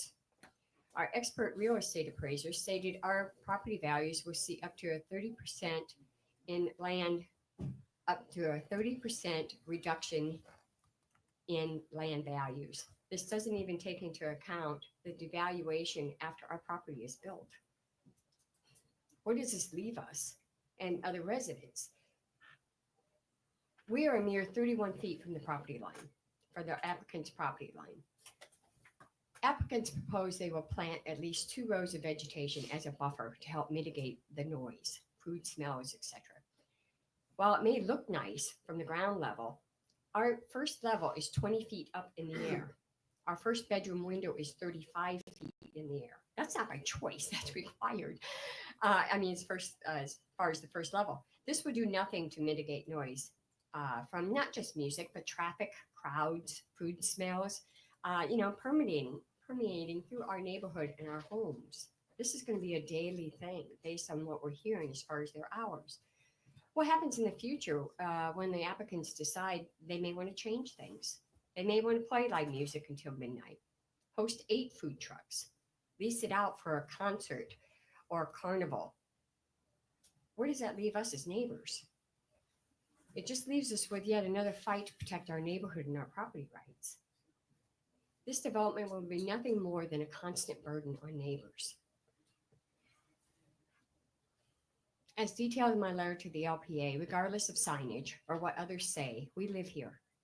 We know all the problems we will be forced to deal with on a daily basis if this development were allowed in our neighborhood. That's why we're all so passionate about it. We are developers too, Tom and I are. We have nothing personally against the applicants and respect their right to develop their property, but it shouldn't be at the expense of their neighbors' property values and their investments and their rights to quiet enjoyment of their property. We purchased our property here because it was a quiet neighborhood. That was the reason why we picked it. We wanted to be away from Times Square. And we've invested a great deal to rebuild already. In conclusion, please deny this request. please help you protect your residents' rights. Our rights matter. Our investments matter. Thank you. Thank you, Ms. Stanford. No, you I'm sorry, you have to stop. You cannot clap. Thank you. Well, thank you, David, for pointing that out. Yes. Mr. French.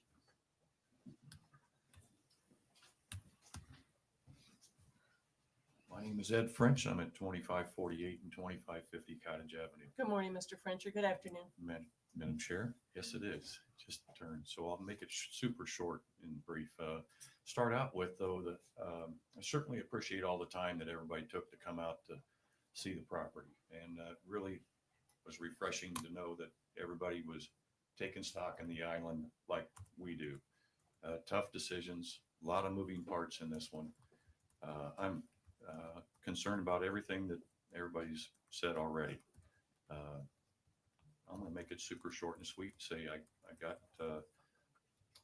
my faith in you. I think the applicant should be able to keep it between the lines on that property like everybody else. And thanks for the time. Thank you, Mr. French. Yes, sir. Good afternoon.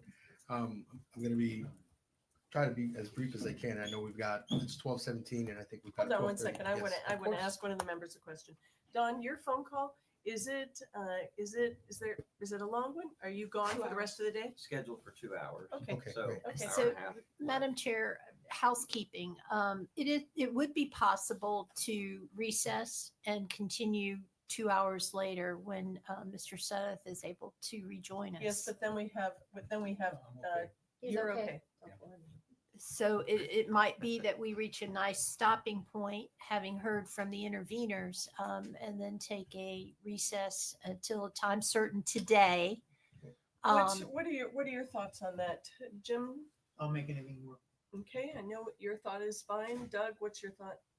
I'll make anything. Okay, Jane? I can reconvene whenever we want. John? Absolutely support taking the time. Mr. Davies? I was going to say I'm willing to waive Yes. rebuttal so we can get to it now. Yes. I'm happy Well, to we waive do rebuttal. have public comments. Oh, I know, still. and I'm going to allow them to speak. Okay, so Absolutely.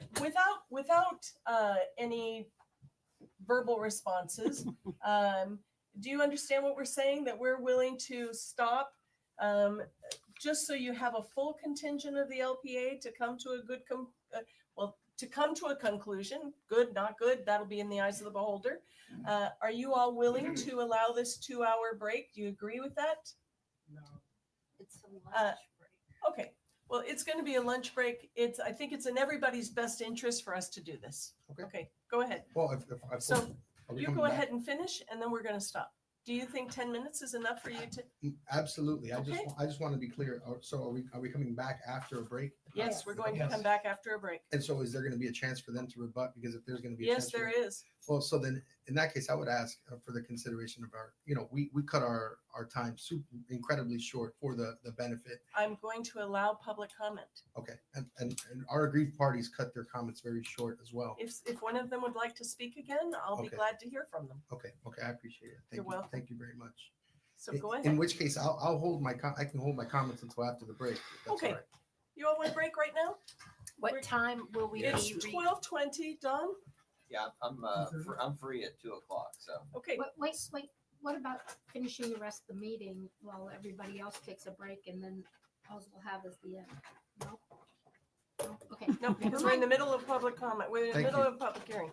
So we are officially going to break from 12:21 until 2 p.m. Okay. We will reconvene here at 2 p.m. This hearing is still open, so please don't speak to any of the LPA members because we've already given our disclosures, and we'll see you back here at 2 o'clock. Thank you so much. I appreciate your Thank you. consideration and time. Thank you so much. And thank you to the board members who have made exceptions.